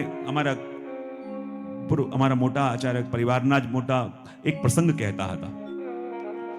એમણે કહ્યું કે એકવાર ક્યાંક પરદેશ બહારગામ પધાર્યા હતા અને જોડે એમના ભીતરિયાજી મુખિયાજી બધા હતા. હવે એક મહિના પહેલા મુકામ થતા, તો જ્યાં મુકામ થયો હતો ત્યાં એમની સાથે રસોઈમાં જે ભીતરિયાજી હતા એમના ઘરેથી પત્ર આવ્યો. અને પહેલા તો પેલા પોસ્ટ કાર્ડ આવતા ને અંતરદેશી, શું કહેવાય એને, જોયા છે ને? ખુલ્લું હોય, બાકી બંધ ના હોય કાર્ડ. હવે એ કોઈ આવીને એના ભીતરિયાજીનો પત્ર હતો અને પેલા મહારાષ્ટ્રીના હાથમાં આપ્યો. હવે મહારાષ્ટ્રીને ચિંતા એ થઈ ક્યાંક ઘરમાંથી આવ્યો છે, સૂતક ઉતક પડ્યું ન હોય, અને સૂતક ઉતક પડ્યું હશે તો સેવા અટકશે, તો એમનાથી ભૂલથી વંચાઈ ગયો. પત્ર ખુલ્લો હતો, હાથમાં આપ્યો અને એમને બીક એ હતી કે પ્રભુની સેવામાં શ્રમ ન પડે, તો એમને કહ્યું કે મારાથી પત્ર વંચાઈ ગયો. અને પત્રમાં હતું શું? એમની પત્નીએ લખ્યું હતું કે જ્યારે પાછા આવો મારા માટે બંગડી લાવજો, મારા માટે આ બિંદી લાવજો, મારા માટે આ લાવજો અને પેલું લાવજો અને આ લાવજો. હવે મહારાષ્ટ્રીએ વાંચી તો લીધું અને હવે એમને ગિલ્ટ ફીલ થવા લાગ્યું કે મને તો એમ કે આ કોઈક અશુભનું ના હોય ને પ્રભુને શ્રમ ન પડે એટલે મેં જોઈ લીધું કે જો સૂતક વૂતક કંઈક હોય તો આપણે એમ કહેવાય બધું વ્યવસ્થા કરી પછી એને કહીએ. પણ આ તો એનો પર્સનલ પત્ર હતો અને પત્નીએ પતિને લખેલો પત્ર ક્યારે વંચાય નહીં. કોઈ પણ નિકટ ના હોય યા કોઈ પણ સ્નેહ કરવા વાળા કોઈ અંતરંગ પત્ર હોય એ વાંચવો દોષ છે, આ વંચાય નહીં. અને બોલે મારાથી વંચાઈ ગયો, આ દોષ તો થયો છે. તો ત્યાં બાજુમાં એક શાસ્ત્રીજી હતા, તો એમણે એને કહ્યું કે આ વસ્તુ મારાથી વંચાઈ ગઈ છે અને દોષ થયો છે અને એમાં પત્નીએ બધી ડિમાન્ડ પતિ પાસે કરી છે, તો એનું પ્રાયશ્ચિત શું? શાસ્ત્રીજી કહ્યું અંગત પત્ર વંચાઈ જાય દોષ તો છે, પણ એનું પ્રાયશ્ચિત એ કે એણે જે માંગ્યું છે આપે અપાવવું પડશે. એમણે પેલા ભીતરિયાજીને બોલાવ્યા અને કહું છો મારાથી ભૂલથી આ પત્ર વંચાયું છે, પણ ચિંતા ન કરતો, આ તારી વસ્તુ જે આવે એના માટે તને 5,000 આપું છું. સારામાં સારી વસ્તુ લાવજે અને કહેતો નહીં મેં અપાવી છે, એમ કહેજે કે તે અપાવી છે. તો વિચાર કરો, આપણે ઘરમાં શિક્ષાપત્ર પણ વાંચતા હોઈએ તો શિક્ષાપત્ર કોને કોને લખેલો પત્ર છે?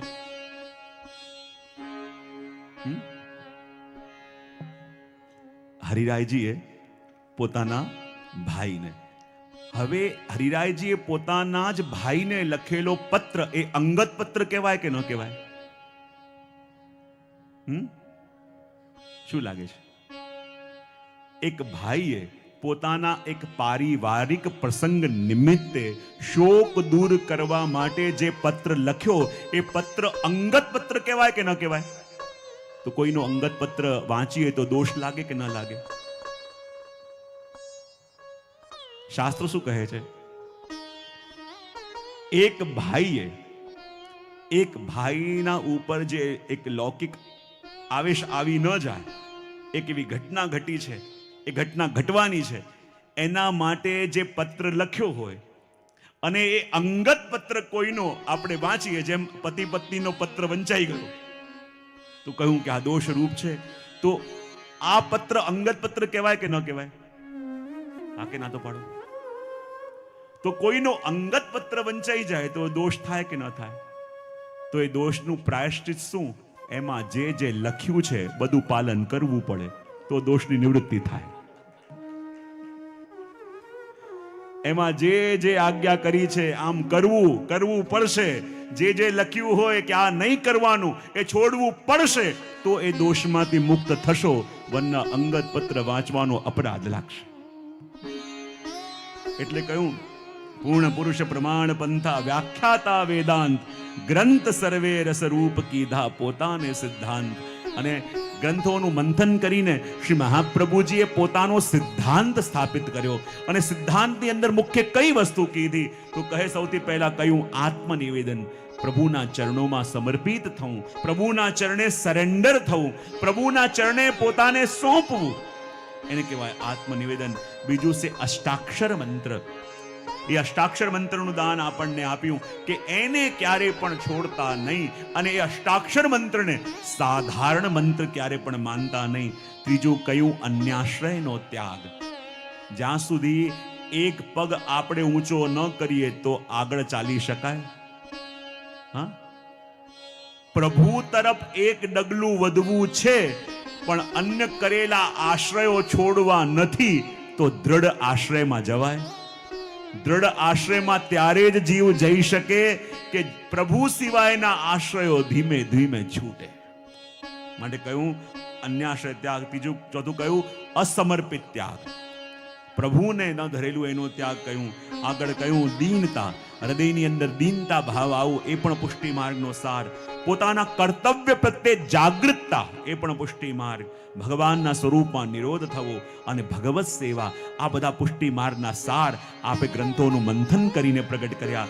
એ વાત કહી અને આગળ છઠ્ઠી કડીમાં કહી રહ્યા છે રસિક રસના રસિક વાણી જાણી નલ નવ ખંડ ઉર્ધ્વબંધ સુયશ પસર્યો વાદિયો બ્રહ્માંડ.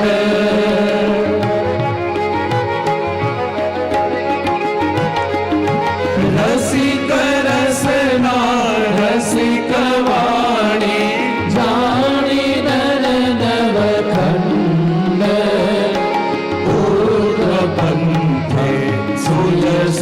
પ્રસર્યો વાદિયો બ્રહ્માંડ વાદિયો બ્રહ્માંડ વાદિયો બ્રહ્માંડ.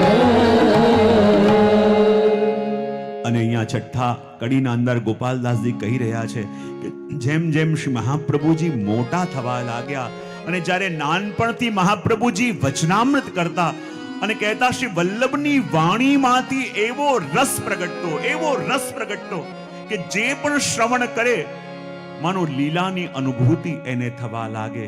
અને જો શ્રી મહાપ્રભુજીનું ભૂતલ પર પ્રાગટ્ય શેના માટે થયું છે?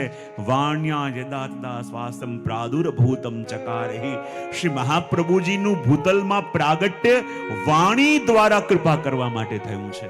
અને શ્રી વલ્લભની અનુભૂતિ અને વલ્લભની કૃપાનો અનુભવ જ્યારે પણ થશે ત્યારે વલ્લભની વાણીથી થશે. કારણ કે વાણી દ્વારા જ કૃપા કરવા માટે શ્રી મહાપ્રભુજી પધાર્યા છે. માટે કહ્યું કે રસિક રસના રસિક વાણી જાણી નર નવખંડ. અને જ્યારે શ્રી મહાપ્રભુજી વચનામૃત કરતા અને કહેતા કે જ્યારે પણ વલ્લભ પધારે તો બિરાજતા ગાઉની બહાર, પણ ગાઉની બહાર બિરાજીને જ્યારે વચનામૃત કરે જેવી રીતે સરોવરમાં એક કમળ ખીલ્યું હોય અને કમળના ખીલતાની સાથે સુગંધ ચારો ઓર ફેલાય તો ભ્રમરોને આમંત્રણ આપવા પડતા નથી, ભ્રમરો ખેંચાતા આવી જાય. એમ મહાપ્રભુજીનું મુખ કમળ જ્યારે ખુલે અને એમાંથી કમળના મકરંદ રૂપે શબ્દો જ્યારે ઉડવા લાગે અને એવી સુગંધ એવો રસ ચારો ઓર આવે કે જે પણ દેવી જીવો શ્રવણ કરે એને કોઈ રોકી ન શકે. જેમ પ્રભુની વેણુનાદ થાય અને ગોપીઓ બધું મૂકીને ભાગતા પ્રભુની પાસે પહોંચે, એમ જ્યારે વલ્લભ ગાઉની બહાર બિરાજીને વચનામૃત કરતા હોય અને દેવી જીવો પોતાને રોકી ન શકે અને ભાગતા ત્યાં શ્રવણ કરવા માટે આવે. અને વલ્લભની વાણીનો પ્રભાવ અને વાણીની અસર આખા બ્રહ્માંડમાં એટલી ફેલાવા લાગી કે લોકો પ્રતીક્ષા કરતા કે ક્યારે શ્રી મહાપ્રભુજીની વાણીનું અવગાહન કરવા મળે, ક્યારે શ્રી વલ્લભના વચનને સાંભળવા મળે. રસિક રસના રસિક વાણી. જો જેની પાસે પ્રભુ હોય આ જગતમાં કહેવાય ને કે જે મેળવવું આપણે છે, જે પામવું આપણે છે, કમથી કમ એ જાણવું પડે કે જે આપણે પામવું છે એની ખબર આપણને હોવી જોઈએ કે ધર્મના માર્ગમાં, આધ્યાત્મના માર્ગમાં આવીને આપણે પામવું શું છે. અને જે પામવું છે પછી આપણને ખબર પડે કે એની પાસે જવાય કે જેની પાસે એ છે. જે પ્રભુને આપણે પામવાનો પ્રયત્ન કરીએ પણ એ જગ્યાએ જઈએ, એની પાસે જઈએ કે જેણે પોતે પામ્યા નથી, તો જેણે પોતે પામ્યા ન હોય એ તમને કેવી રીતે મેળવી શકે? જે પોતે ભટકેલો હોય તમને કેવી રીતે માર્ગ બતાવી શકે? જેની પાસે પ્રભુને પામવા માટે જઈએ અને એમ તો લાગે કે એના રોમમાંથી જેને અમે પામવા આવ્યા છીએ એનો રસ ઝલકી રહ્યો છે. એની આંખોમાં અમને એ દેખાઈ રહ્યા છે કે જે પામવાની અમને કામના છે. ત્યારે ખબર પડે કે આ કયા માર્ગમાં આવ્યા છે. અને જે દેવી જેઓ હતા વર્ષોથી યુગોથી તડપતા હતા કે કોઈક તો એવું આવે જે અમને અમારા પ્રભુ સાથે મેળવે. પણ આ તો સ્વયં પ્રભુ શ્રી વલ્લભ રૂપે આવ્યા. એ ખબર પડી અને દૂરથી લોકો ભાગીને આપના દર્શન કરવા માટે આવે અને કહે ઉર્ધ્વ પંથે સુજસ પ્રસર્યો વાદિયો બ્રહ્માંડ. અને મહાપ્રભુજીનો યશ, મહાપ્રભુજીની વાણીનો યશ એટલો ફેલાયો. જ્યારે પુષ્પ ખીલે તો એની સુગંધને ફેલાવા માટે પ્રયત્ન કરવો ન પડે. જ્યારે પુષ્પ ખીલે તો એના સુગંધ કોઈને આમંત્રણ ન આપે. જ્યારે પુષ્પ ખીલે તો ખબર પડ્યા વિના ન રહે. એને ગમે તેટલું રોકવાનો પ્રયત્ન કરો પણ જે ભ્રમરો હશે, જે એના અધિકારી જીવો હશે એ આયા વિના રહેશે નહીં. અને એ જ વાત છઠ્ઠી કડીમાં કહી આગળ સાતમી કડીમાં વર્ણન કરતા કહી રહ્યા છે એક બ્રહ્માંડે જેનો યશ મારો તેના હુમા કોટી અનંત તોય જાત કી વાધિયો જય વસ્યો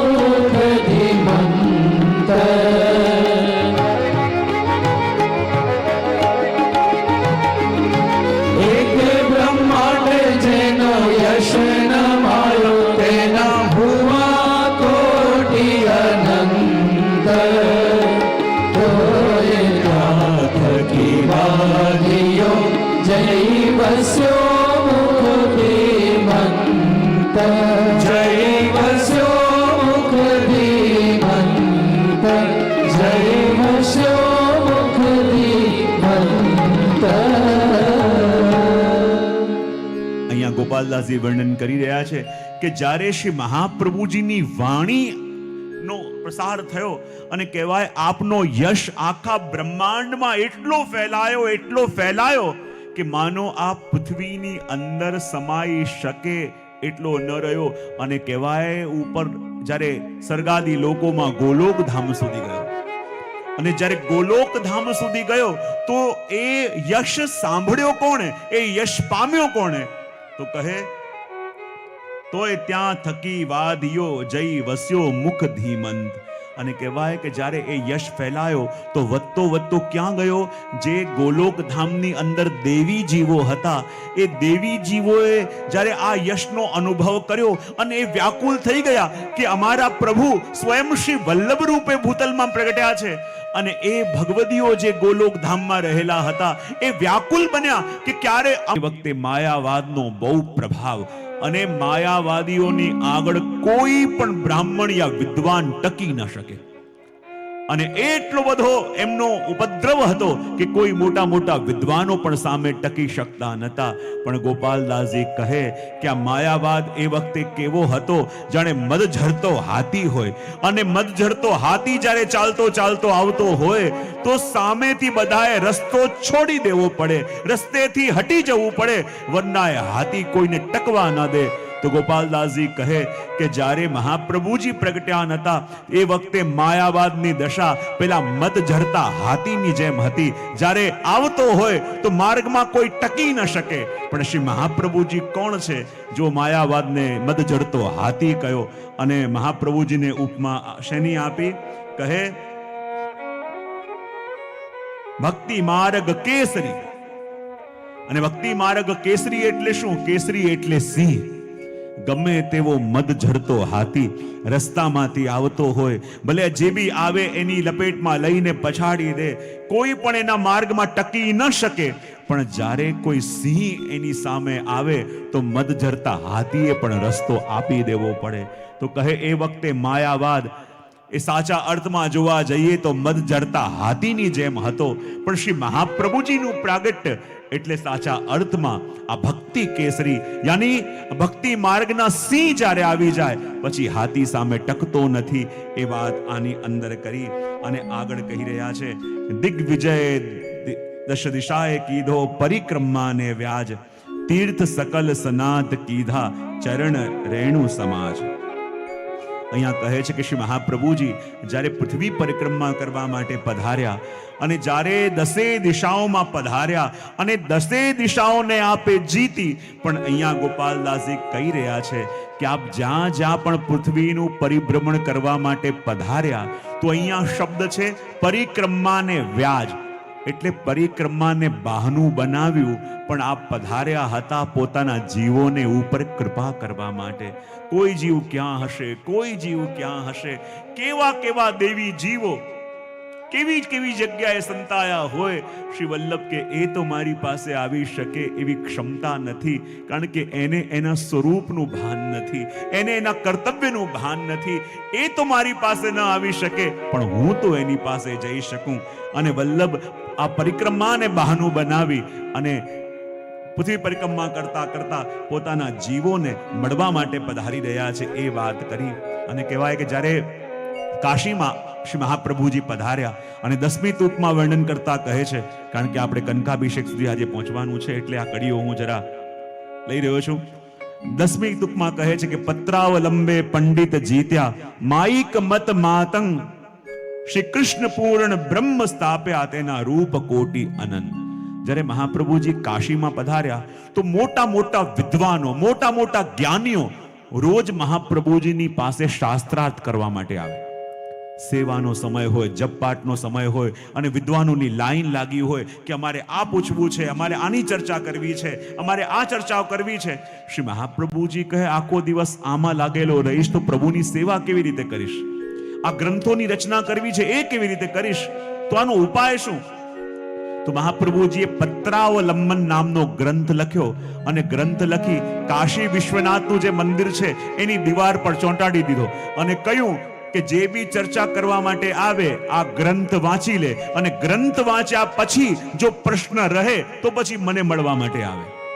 અને કહેવાય મોટા મોટા જ્ઞાનીઓ આવતા, મોટા મોટા વિદ્વાનો આવતા, પણ જ્યાં આ પત્રાવલંબન ગ્રંથ વાંચે અને વાંચતાની સાથે એમના મનના બધા ખુલાસા થઈ જાય, એ વિચાર કરે એમના આ ગ્રંથે અમને નિરુત્તર કરી દીધા, અમારી પાસે કોઈ ઉત્તર રહ્યા નહીં, તો પછી શ્રી મહાપ્રભુજીથી મળીશું તો શું દશા કરશે અમારી. હાથ જોડીને ત્યાંથી પાછા ચાલ્યા જતા અને શ્રી મહાપ્રભુજીને પણ થોડી હળવાશ થઈ ગઈ. 11મી તુકમાં કહે કે સ્વમાર્ગ સ્થિર સ્થાપવા આપવા ભજનાનંદ, નામ આપ્યા જીવને શુભ મિષ્ટ મુખ મકરંદ. અને કહેવાય કે શ્રી મહાપ્રભુજીએ પોતાના શરણે આવેલા જીવોને આ માર્ગમાં સ્થિર કરવા માટે અને આ માર્ગમાં દૃઢ કરવા માટે એમને નામ મંત્ર આપ્યા, અષ્ટાક્ષર અને પંચાક્ષર. આ નામ મંત્ર શું છે? આ આપણું બીજ છે. એટલે તો મહાપ્રભુજી કહે છે કે વદતિ ભ્રેવ સતમ, સતત અષ્ટાક્ષર મંત્રનું જપ કરવું. અને આપણી પ્રાચીન પરંપરા એમ હતી કે જે પણ મંત્રનો જપ આપણે કરતા હોઈએ એ સિદ્ધ ક્યારે થાય? જો કોઈ પણ મંત્ર છે સૌથી પહેલા ભૂમિમાં આત્મસાત થાય પછી ઉગે કે નહીં? હા કે ના તો પાડો. કોઈ મંત્ર તમે, કોઈ બીજ તમે સીધો ભૂમિની ઉપર નાખી દેશો તો ઉગશે નહીં. એ ભૂમિથી આત્મસાત થાય ત્યારે એ પરિણામ આપણને બતાવે. તો કહેવાય આ મંત્ર અલૌકિક છે અને આ દેહ લૌકિક છે.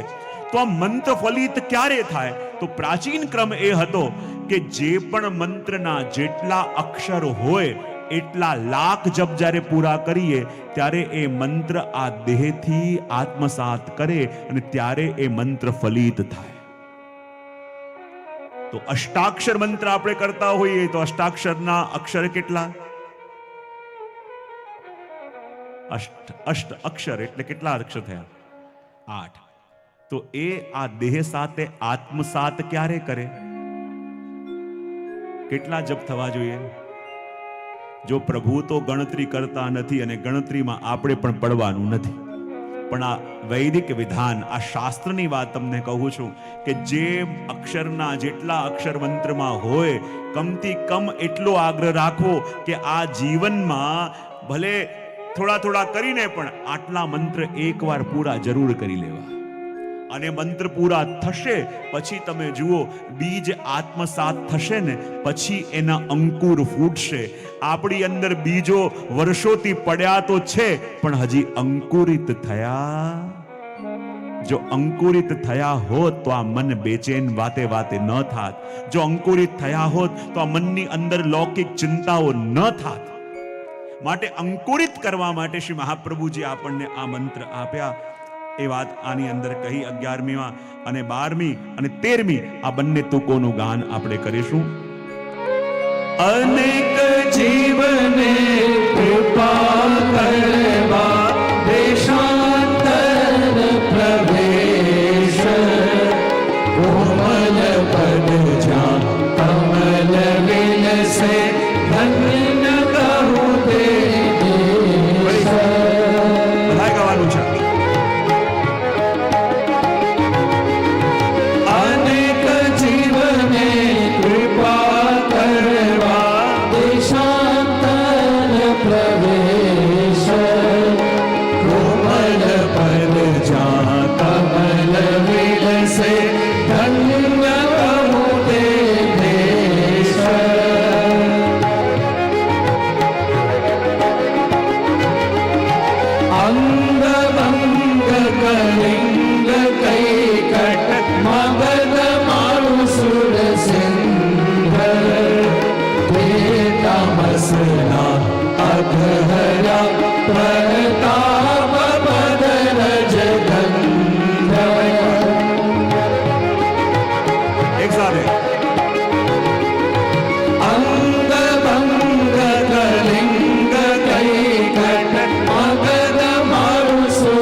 પ્રતાપ પર રજ ગંધ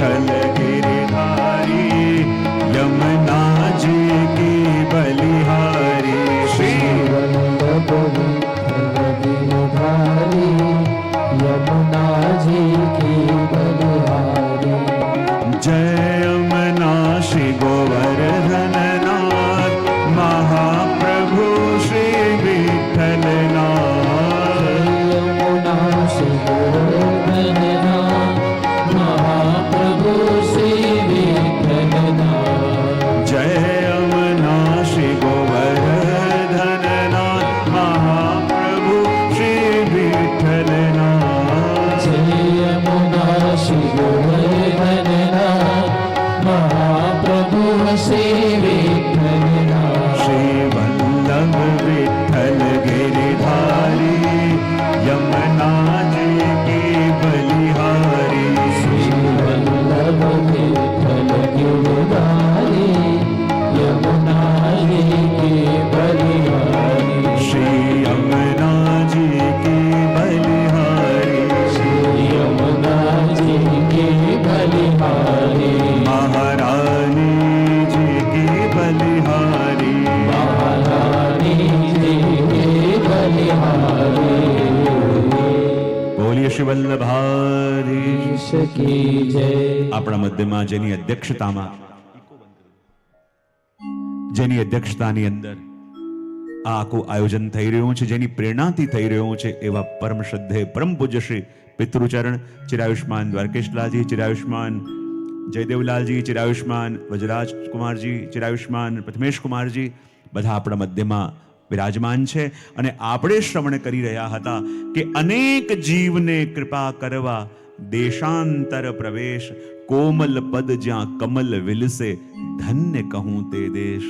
અને કહેવાય જ્યારે શ્રી મહાપ્રભુજી પૂરા પૃથ્વીનું પરિભ્રમણ કરી રહ્યા છે અને જ્યારે જ્યારે પૃથ્વી પરિક્રમા કહીએ છીએ એટલે પૃથ્વી શબ્દ ભારત માટે છે.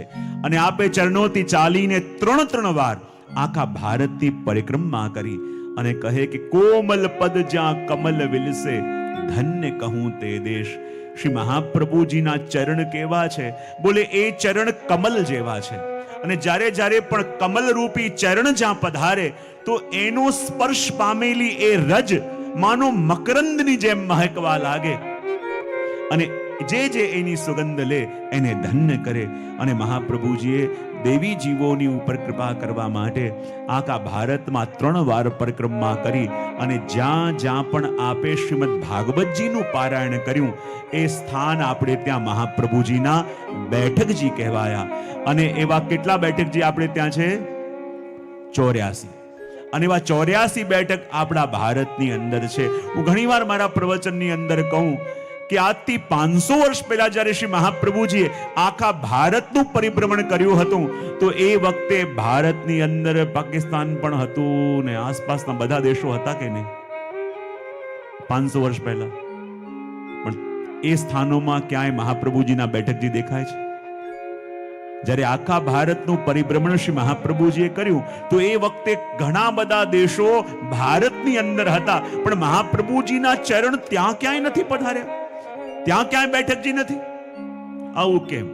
તો એક અર્થ એમ કરી શકાય કે મહાપ્રભુજીના ચરણ એ જ ભૂમિ ઉપર પડ્યા કે જે ભૂમિ સદા આપણી પાસે રહેવાની હતી. અને બીજા અર્થમાં કહી શકાય કે મહાપ્રભુજીના ચરણ જે ભૂમિ ઉપર પડ્યા એ ભૂમિ આપણી પાસે રહી અને જ્યાં ચરણ શ્રી વલ્લભના નથી પડ્યા એ ભૂમિ બધી ગઈ. અને એટલે તો કહ્યું અનેક જીવને કૃપા કરવા દેશાંતર પ્રવેશ, કોમલ પદ જ્યાં કમલ વિલસે, ધન્ય કહું તે દેશ. અને મહાપ્રભુજી પોતાના નિજ જનોની ઉપર કૃપા કરવા માટે વિચાર કરો કેટલો શ્રમ લીધો હશે. આજે પણ તમે અમુક એવી દુર્ગમ બેઠકજીઓમાં અને દુર્ગમ સ્થાનોમાં જાઓ ને આ 500 વર્ષ પછી ત્યાં તમે જઈ ન શકો. આજે પણ એવી પરિસ્થિતિઓ છે કે ત્યાં જઈને તમે રહી ન શકો. તો વિચાર કરો એવા સમયમાં ચરણોથી ચાલીને શ્રી મહાપ્રભુજી કઈ રીતે પધાર્યા હશે, ત્યાં એવા વનોની અંદર બિરાજીને ભાગવતજીનું પારાયણ કઈ રીતે કર્યું હશે? વિચાર કરો. એક ભક્તની ગુરુમાં આસક્તિના પ્રસંગો તો સાંભળ્યા છે, પણ આ શ્રી વલ્લભને એના નિજજનોમાં કેવી પ્રીતિ હશે, કેવી પ્રીતિ હશે કે ક્યાં ક્યાં વસેલા જીવોને ગોતવા માટે શ્રી વલ્લભ પોતે ચરણોથી ચાલીને જઈ રહ્યા છે. અને જ્યારે જ્યારે પણ હું વલ્લભાખ્યાનમાં આ કડીનું ગાન કરતો હોઉં ને, મને થાય કે જ્યારે વલ્લભ ચરણોથી ચાલીને બધે પધારતા હોય અને ચરણોથી ચાલીને બધે ગયા છે. અમદાવાદમાં પણ શ્રી મહાપ્રભુજીના બેઠકજી છે અને આખા ભારતની પરિક્રમા કરીએ તો ભલે જે સ્થાનમાં બેઠકજી હોય કે ન હોય, પણ વલ્લભના ચરણ તો જરૂર પધાર્યા જ હોય. અને મને એવો અનુભવ થાય છે કે આજે જે લોકો અહીંયા બેસીને આ કડીનું શ્રવણ કરી રહ્યા છે યા ગાન કરી રહ્યા છે કે અનેક જીવ પર કૃપા કરવા દેશાંતર પ્રવેશ, કોમલ પદ જ્યાં કમલ વિલસે ધન્ય કહું તે દેશ. જે લોકો પણ આ કડીનું ગાન કરી રહ્યા છે, મને એમ લાગે ચોક્કસ જ્યારે શ્રી મહાપ્રભુજી ચાલતા ચાલતા પૃથ્વી પરિક્રમા કરી રહ્યા હશે અને જે ગલીમાંથી શ્રી વલ્લભ પધારી રહ્યા હશે, નિશ્ચિત માનજો એ ગલીમાં તમારું પણ ક્યાંક કોઈ ઘર હશે. અને જ્યારે સાવધાન સાવધાનની અવાજ થતી હશે, શ્રી વલ્લભાધીશનો જય, શ્રી વલ્લભાધીશનો જય એવો જયઘોષ થતો હશે. અને જ્યારે બધા વૈષ્ણવ ભાગતા ભાગતા શ્રી વલ્લભની ઉપર મોતી વધારવા, પુષ્પથી વધારવા જતા હશે અને કદાચ એ ભીડમાં ભાગતા ભાગતા જાણતા કે અજાણતા તમે પણ જરૂર દોડ્યા હશો. ચાહે વલ્લભના ચરણારવિંદ યા એમના ચરણ સ્પર્શ તમને મળ્યા હોય કે ન મળ્યા હોય, પણ આજે જે લોકો અહીંયા વલ્લભાખ્યાનમાં બેસીને આ કડીનું ગાન કરી રહ્યા છે, નિશ્ચિત માનજો કે જે લોકો પણ આ કડીનું ગાન આજે વલ્લભાખ્યાનની અંદર કરે છે, શ્રી વલ્લભ જ્યારે એ ગલીથી પધારતા હશે, તમારું પણ ત્યાં ક્યાંક ઘર હશે. તમે પણ ભાગતા ભાગતા ગયા હશો. ચાહે વલ્લભ બોલ્યા નહીં હોય, પણ વલ્લભની દ્રષ્ટિ જરૂર તમારી ઉપર પડી હશે અને દ્રષ્ટિ પડી હશે એટલે તમે અહીંયા છો. અને આ વલ્લભાખ્યાનનું ગાન ગાતા ગાતા જ્યારે હૃદય દ્રવિત થઈ જાય તો માનજો શ્રી વલ્લભના ચરણારવિંદનો સ્પર્શ પણ આપણને જરૂર મળ્યો હશે. આ વલ્લભાખ્યાનનું ગાન કરતા કરતા જ્યારે આંખોમાંથી અશ્રુ આવી જાય ત્યારે માનજો કે એ સમયે જ્યારે વલ્લભ આપણી ગલીમાંથી પધારતા હશે, તમે દોડતા દોડતા આવ્યા હશો, શ્રી વલ્લભના ચરણોમાં પડી ગયા હશો અને વલ્લભે પોતાના હાથથી તમને ઊભા કરી પોતાનો શ્રીહસ્ત તમારા માથે મૂક્યો હશે. અને આ અનુભૂતિ જ્યારે આપણને થાય ત્યારે ખબર પડે કે અનેક જીવ પર કૃપા કરવા દેશાંતર પ્રવેશ. અને આ યાત્રા 3 વાર કરી એમ નહીં, આજે પણ એ જ વલ્લભ પોતાના વંશ દ્વારા એ યાત્રા કરી જ રહ્યા છે, એ યાત્રા કરી જ રહ્યા છે. અને આજે પણ એ અનેક પ્રકારના જીવો, ચાહે વલ્લભ કુલના બાળક કોઈ પણ કેમ ના હોય, પણ શ્રી મહાપ્રભુજી જ એમના માધ્યમથી એમની ઉપર કૃપા કરે છે. અને એ જીવો પણ જ્યારે કોઈ પણ બાળકના શરણે જાય તો સામે કોઈ પણ કેમ ના હોય, એ શરણે જઈ રહ્યા છે શ્રી વલ્લભને. માટે કહ્યું કે અનેક જીવ પર કૃપા કરવા દેશાંતર પ્રવેશ.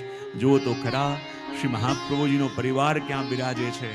અને જ્યારે શ્રી વલ્લભ પરિભ્રમણ કરે છે અને આજે પણ વલ્લભ કુલમાં તમે જુઓ ને, તમે જોશો કે જેમ તમારે પરિવાર હોય છે એમ વલ્લભ કુલને પણ પરિવાર હોય છે. જેમ તમારે ઘરની જવાબદારી હોય છે એમને પણ હોય છે. જેમ તમારે 2 દિવસ બહાર જવાનું હોય તો પણ તમને લાગે કે બાળકો વિના કેમ રહેવાશે, ઘરની જવાબદારી કોણ સંભાળશે, આ બધું કેમ જવાશે. પણ જુઓ, તમારા બાળક પુષ્ટિ માર્ગમાં આવે, તમારા બાળક શ્રીનાથજી સાથે જોડાય, એમના માટે આજે પણ વલ્લભ કુલ પોતાનો પરિવાર છોડી મહિનાઓ તમારા માટે પરિશ્રમ કરે છે.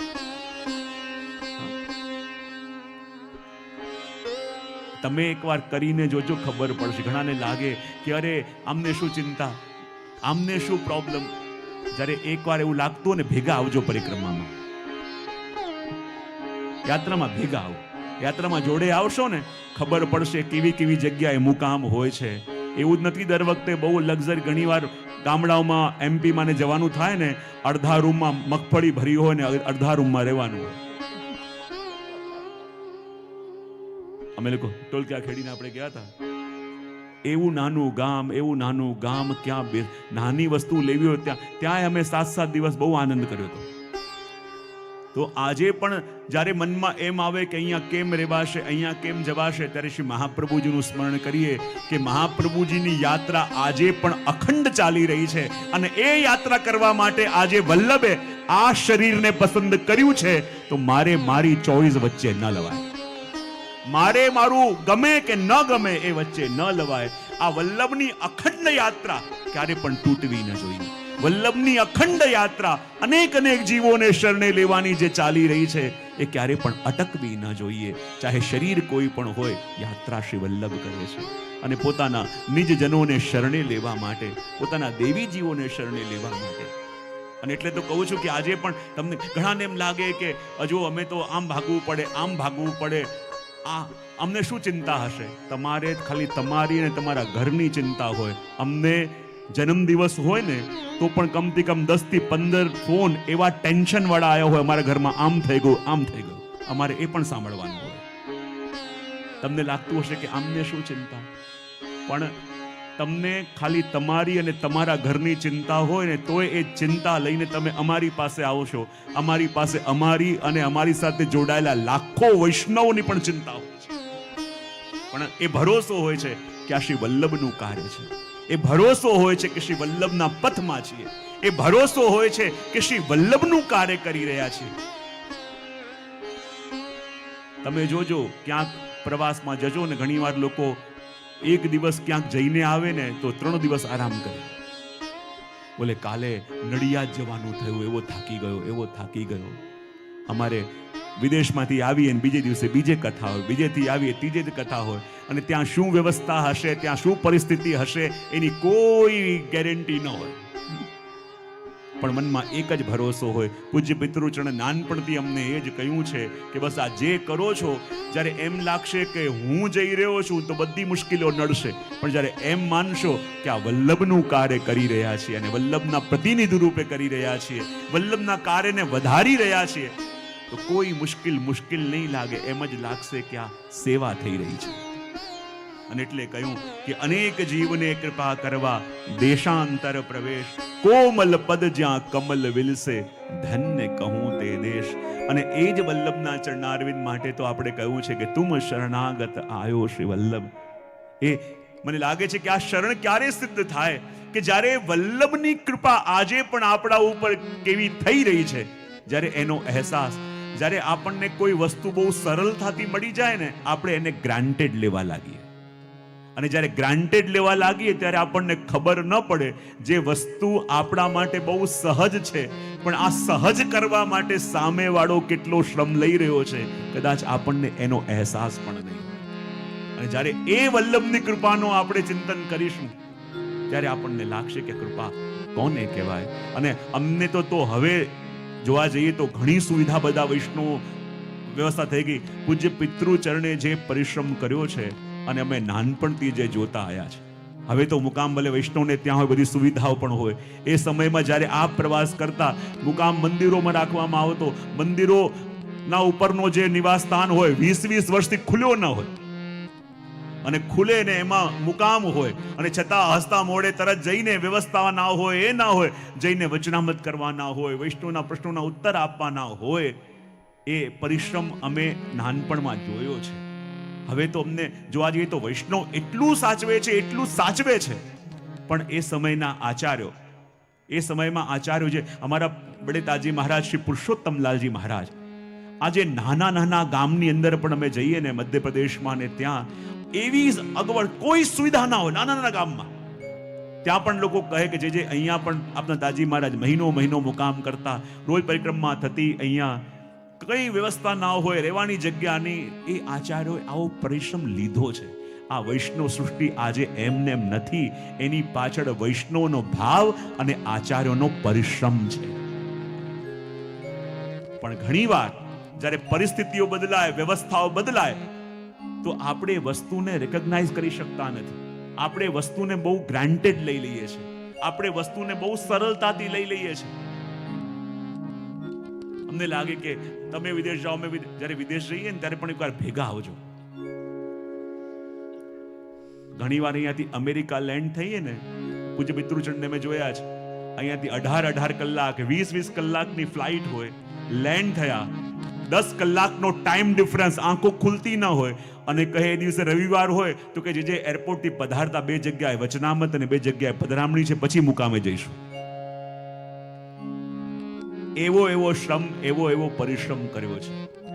જ્યારે તમે એક દિવસ ક્યારેક ભેગા આવશો ને, ખબર પડશે કેવી રીતે યાત્રાઓ થાય છે, કેવી રીતે પ્રવાસ થાય છે. અને એટલે તુમ શરણાગત આયો શ્રી વલ્લભ, એ શું છે? આપણી વલ્લભ માટેની એક કૃતજ્ઞતા. આપણી અંદર હરેક મનુષ્યમાં 2 ધારાઓ વહેતી હોય છે. એક ધારા છે ફરિયાદની અને એક ધારા છે કૃતજ્ઞતાની, ગ્રેટિટ્યુડની. હંમેશા આપણે ફરિયાદની ધારાને એક્ટિવેટ રાખતા હોઈએ છીએ. મારી સાથે આમ કેમ, મારી સાથે આમ કેમ ન થયું, મને આમ કેમ કહ્યું, મને આમ કેમ ન થયું.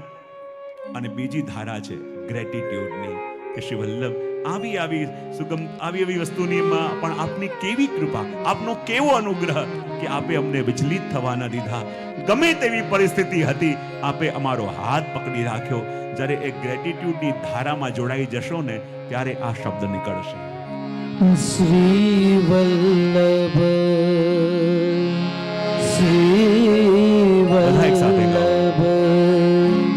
તુમ શરણાગત આયો, તુમ શરણાગત આયો.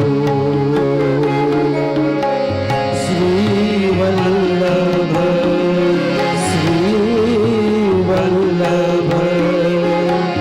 તુમ શરણાગત આયો,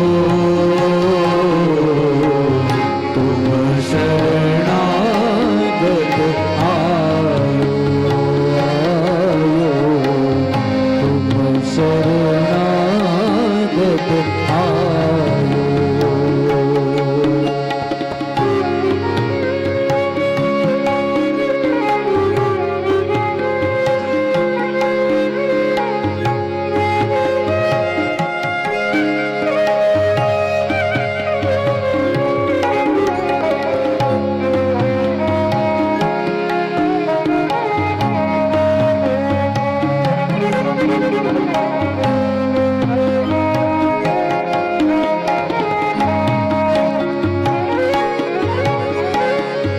सब दुख दूर गयो तुम देखत,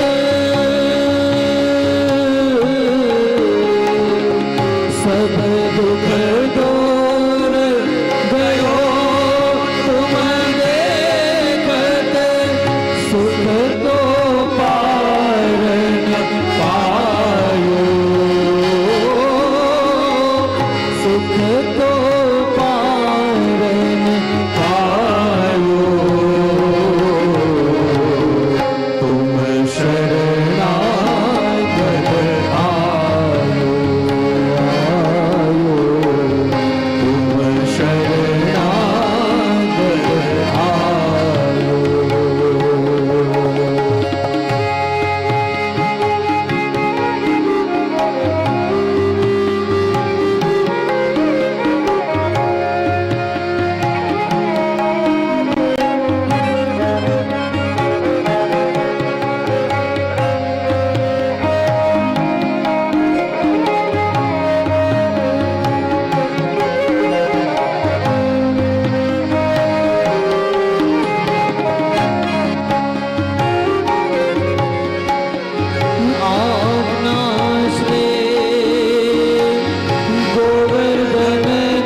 भागवत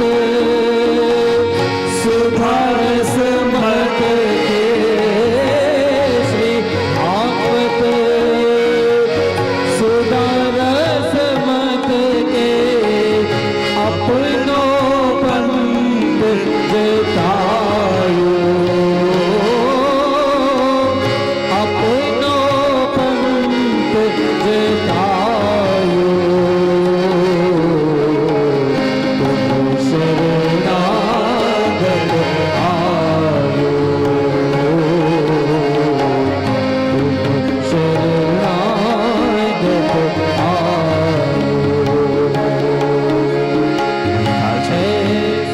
જ્યારે જ્યારે પણ વલ્લભકુલના આચાર્ય પણ કોઈ પ્રવચન કરતા હોય અને કહેવાય ને આ સ્થાનમાં જ્યારે બેસીએ શ્રી મહાપ્રભુજીનું સ્થાન છે અને અહીંયા જ્યારે બેસીએ ત્યારે દંડવત કરીને બેસીએ, કારણ કે અહીંયા બેસીને અમે જે વિચાર્યું હોય એ કહી શકતા નથી. એમની જે એમના નિજજનોને આપવાની ઈચ્છા હોય બધું એ જ પ્રગટ થવા લાગે. આ સ્થાન એમનું છે. આ સ્થાનમાં જ્યારે બેસીને અમે કંઈક બોલીએ એ અમારું હોય જ નહીં, અને જે અમારું ન હોય એની ક્રેડિટ અમારે કેમ લેવી? અહીંયા જે એ મોકલાવે છે એ આવે છે. અને જો આજે પણ શ્રી વલ્લભકુલ જ્યારે પણ કોઈ વચનામૃત કરે એના હૃદયમાં બેસીને એ જ બોલાવતા હોય. અને જુઓ, એ ગ્રંથ સર્વે રસરૂપ કીધા એની વાત આપણે એમ પણ કરી શકાય કે શ્રી વલ્લભની વાણી સૂત્રાત્મક, અને એના ઉપર વ્યાખ્યા કરી શ્રી ગુસાઈજી એને ઓર સરળ કરી, એના ઉપર શ્રી ગોકુલનાથજી ટીકા કરી એને ઓર સરળ કરી, અને એ જ સ્વરૂપે શ્રી વલ્લભ હરિરાયજી રૂપે આવ્યા અને એ વાણીને ઓર રસાળ કરી. મને ખ્યાલ છે જ્યારે બહુ નાનો હું હતો, લગભગ 5-6 વર્ષનો, મારા જીવનનું મેં પહેલું વહેલું પ્રવચન મારે દિલ્હીમાં કરવાનું હતું, અને દિલ્હીમાં શ્રી મહાપ્રભુજીનો પ્રાગટ્ય ઉત્સવ હતો, અને મારું પહેલું વહેલું પ્રવચન મને કોઈ શીખવાડ્યું હોય તો મારા બ્રહ્મ સંબંધાતા ગુરુ મારા તાજજી શ્રી ગોવિંદલાલજી મહારાજ શ્રી નિતલીલાસ, એમણે મને પ્રવચન પહેલી વહેલી વાર 5 વર્ષનો હતો મને શીખવાડ્યું. અને મહાપ્રભુજીના પ્રાગટ્ય ઉત્સવમાં જવાનું હતું, અને એ વખતે દિલ્હીમાં એવો ક્રમ હતો, પહેલા મોટા મોટા વિદ્વાનો પણ બોલતા આવતા અને એ બી બોલતા. એટલે મારા મનમાં પણ ભય હતો કે આ જીવનમાં પહેલી વાર, અને ઘરમાં કંઈક એવો પ્રસંગ હતો કે બધા આવી શકે એમ નહોતા. અને જ્યારે મારે જવાનું હતું અને તાજી મહારાજે મને પ્રવચન શીખવાડ્યું, અને એમાં આજ મને આગળ જે પ્રસંગ આવશે કનકાભિષેકનો, મને સૌથી પહેલો પ્રવચન મને યાદ આજે આવે છે કે કનકાભિષેકનો પ્રસંગ મારે કહેવાનો હતો, પણ હું નાનો હતો ને તો મને કીધું હતું કે માયામતનું ખંડન કરી શુદ્ધાદ્વૈત બ્રહ્મવાદનું સ્થાપન કરવાનું. અને એ વખતે મને શુદ્ધાદ્વૈત બ્રહ્મવાદ શબ્દ યાદ પણ નહોતો રહેતો, બહુ નાનો હતો. મને ખ્યાલ છે મેં હાથમાં લખેલું કે બોલીશ, પણ એ લાઈન જ ભૂલી ગયો હતો એમ તો. પણ જ્યારે મને યાદ છે કે જ્યારે બોલવા માટે જવાનું હતું, મેં કોઈને પૂછ્યું કે ત્યાં શું ક્રમ હોય છે, મોટા વિદ્વાનો આવે છે શું બોલે છે, ત્યારે એમણે કહ્યું ત્યાં એવો ક્રમ છે કે જે બીજા વિદ્વાનો બોલવા માટે આવે છે એમનો કોઈ ટોપિક નક્કી ન હોય, જે આગળના વક્તા બોલે એનું ખંડન જ કરે. કે જે આગળના વક્તા કહીને ગયા હોય બોલે એ વાત ખોટી સાબિત કેવી રીતે કરવી એના ઉપર એમનું વચન ન હોય કે આવું નથી, શાસ્ત્રો આમ કહે છે. એટલે એનો ભય પણ મારા મનમાં હતો કે પહેલી વાર બોલવાનું છું, અને ઈશાવાસ્ય ઉપનિષદમાંથી છે, આ છે આ પુરાણમાંથી છે, આ છે આ ઉપનિષદમાંથી છે, આ છે આ વાત. મને ચક્કર આવવા લાગ્યા કે આ ગ્રંથોના નામ મેં જીવનભર સાંભળ્યા નતા. અને જ્યારે કોટ કરવા લાગ્યા કે આ વાત આમાંથી છે, આ વાત આમાંથી છે, આ વાત આમાંથી છે, અને જ્યારે પ્રવચન પૂરું થયું બધા મને કહેવા લાગ્યા આપે આટલી આટલી મોટી મોટી વાતો કરી અને મને કંઈ ખબર નહીં હું શું બોલ્યો.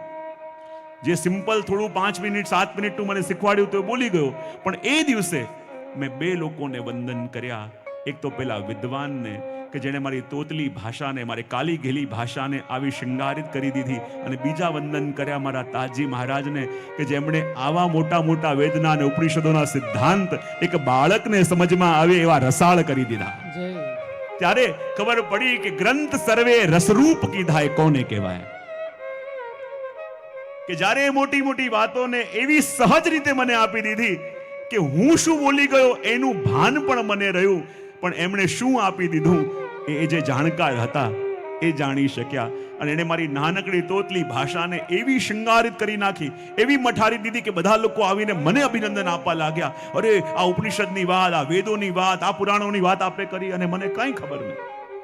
ત્યારે ખબર પડી કે જે આપવા વાળા હોય એ કેવી રીતે સહજ કૃપા કરીને આપણને શું આપી દે છે, કદાચ આપણને ખબર નથી હોતી. જ્યારે એનો જાણકાર કોઈ બતાવે કે તારી પાસે શું છે, ત્યારે આપણને સમજાય. અને એ અનુભૂતિ આજે મને સ્મરણ થઈ રહ્યું છે પૂરા તાજી મહારાજનું. અને એ પ્રસંગનું વર્ણન કરી આગળ આજનો આપણો જે કનકાભિષેકનો મનોરથ છે એનું જ વર્ણન આ 14મી કડીની અંદર છે અને એનું વર્ણન કરતા કહી રહ્યા છે.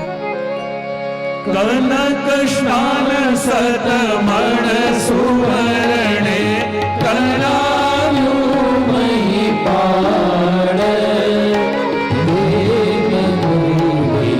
ચાલિયા રાય દ્રષ્ટિ ન પાછી વાળ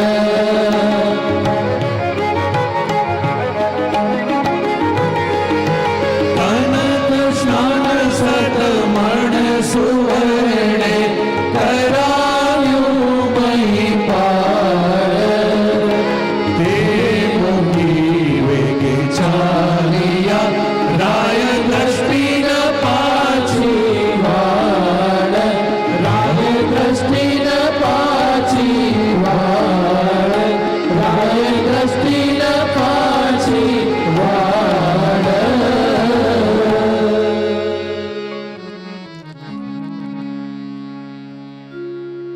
અને આ 14મી કડી કે જેની અંદર એ જ કનકાભિષેકના પ્રસંગનું સ્મરણ થઈ રહ્યું છે. અને આજે ખબર નહીં, મને એમ લાગે છે કે આજે મારા તાજી મહારાજ મને ક્યાંકથી આશીર્વાદ. શ્રી વલ્લભ વિઠ્ઠલ ગિરધારી યમુનાજી કી બલિહારી વલ્લભ વિઠ્ઠલ ગિરધારી યમુનાજી કી બલિહારી શ્રી વલ્લભ વિઠ્ઠલ ગિરધારી યમુનાજી કી બલિહારી શ્રી વલ્લભ વિઠ્ઠલ ગિરધારી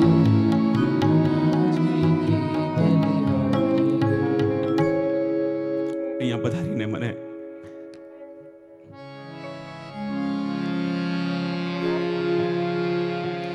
એ અનુભૂતિ હું કરી રહ્યો છું. અહીંયા તાજી મહારાજ પણ હમણાં ઉપસ્થિત છે.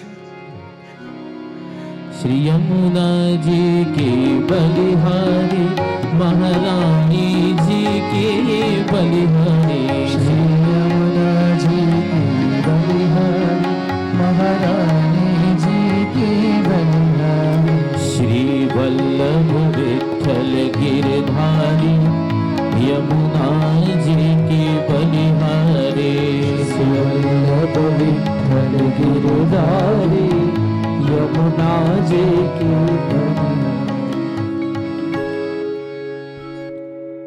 કનક સ્નાન સતમણ સવર્ણે કરાયું મહિપા. મને ખ્યાલ છે કે આના ઉપર જ સૌથી પહેલું પ્રવચન, કારણ કે સ્વર્ણ જયંતિ વર્ષ પણ છે. તો આજે મેં જેનીથી કંઈક પામ્યું છે, જેની કૃપાબલ મારી ઉપર છે, મારે બ્રહ્મસવન પણ એમનું છે.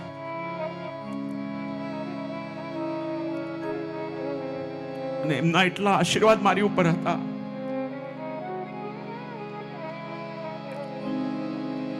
આજે મને પોતાને લાગે છે કે આપ અહીંયા બિરાજે છે, પૂજ્ય પિત્તુચરણના રૂપમાં હોય, અહીંયા ખાલી જગ્યા છે. મને લાગે છે દાજી મહારાજ આજે અહીંયા બેસીને શ્રવણ કરે છે કે આજે એમણે મને જે શીખવાડ્યું છે, એક નાનકડું બાળક ક્યાંકથી वल्लभ वालाने धुन लागी रे આવશે તાલિયા બજાતે બજાતે वल्लभ वालाने धुन लागी रे ઓ ધૂન लागी रे वल्लभ वालाने धुन लागी रे ઓ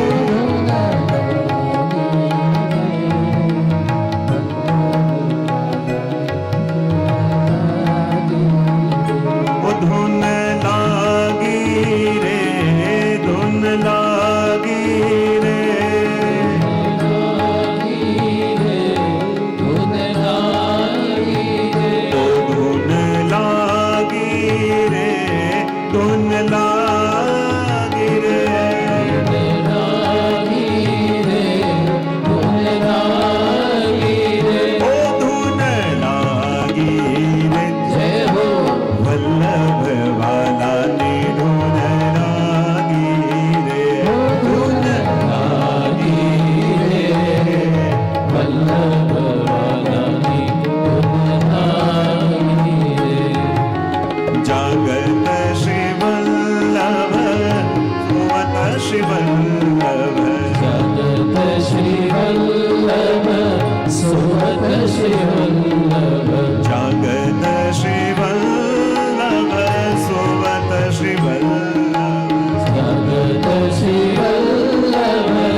વલ્લભ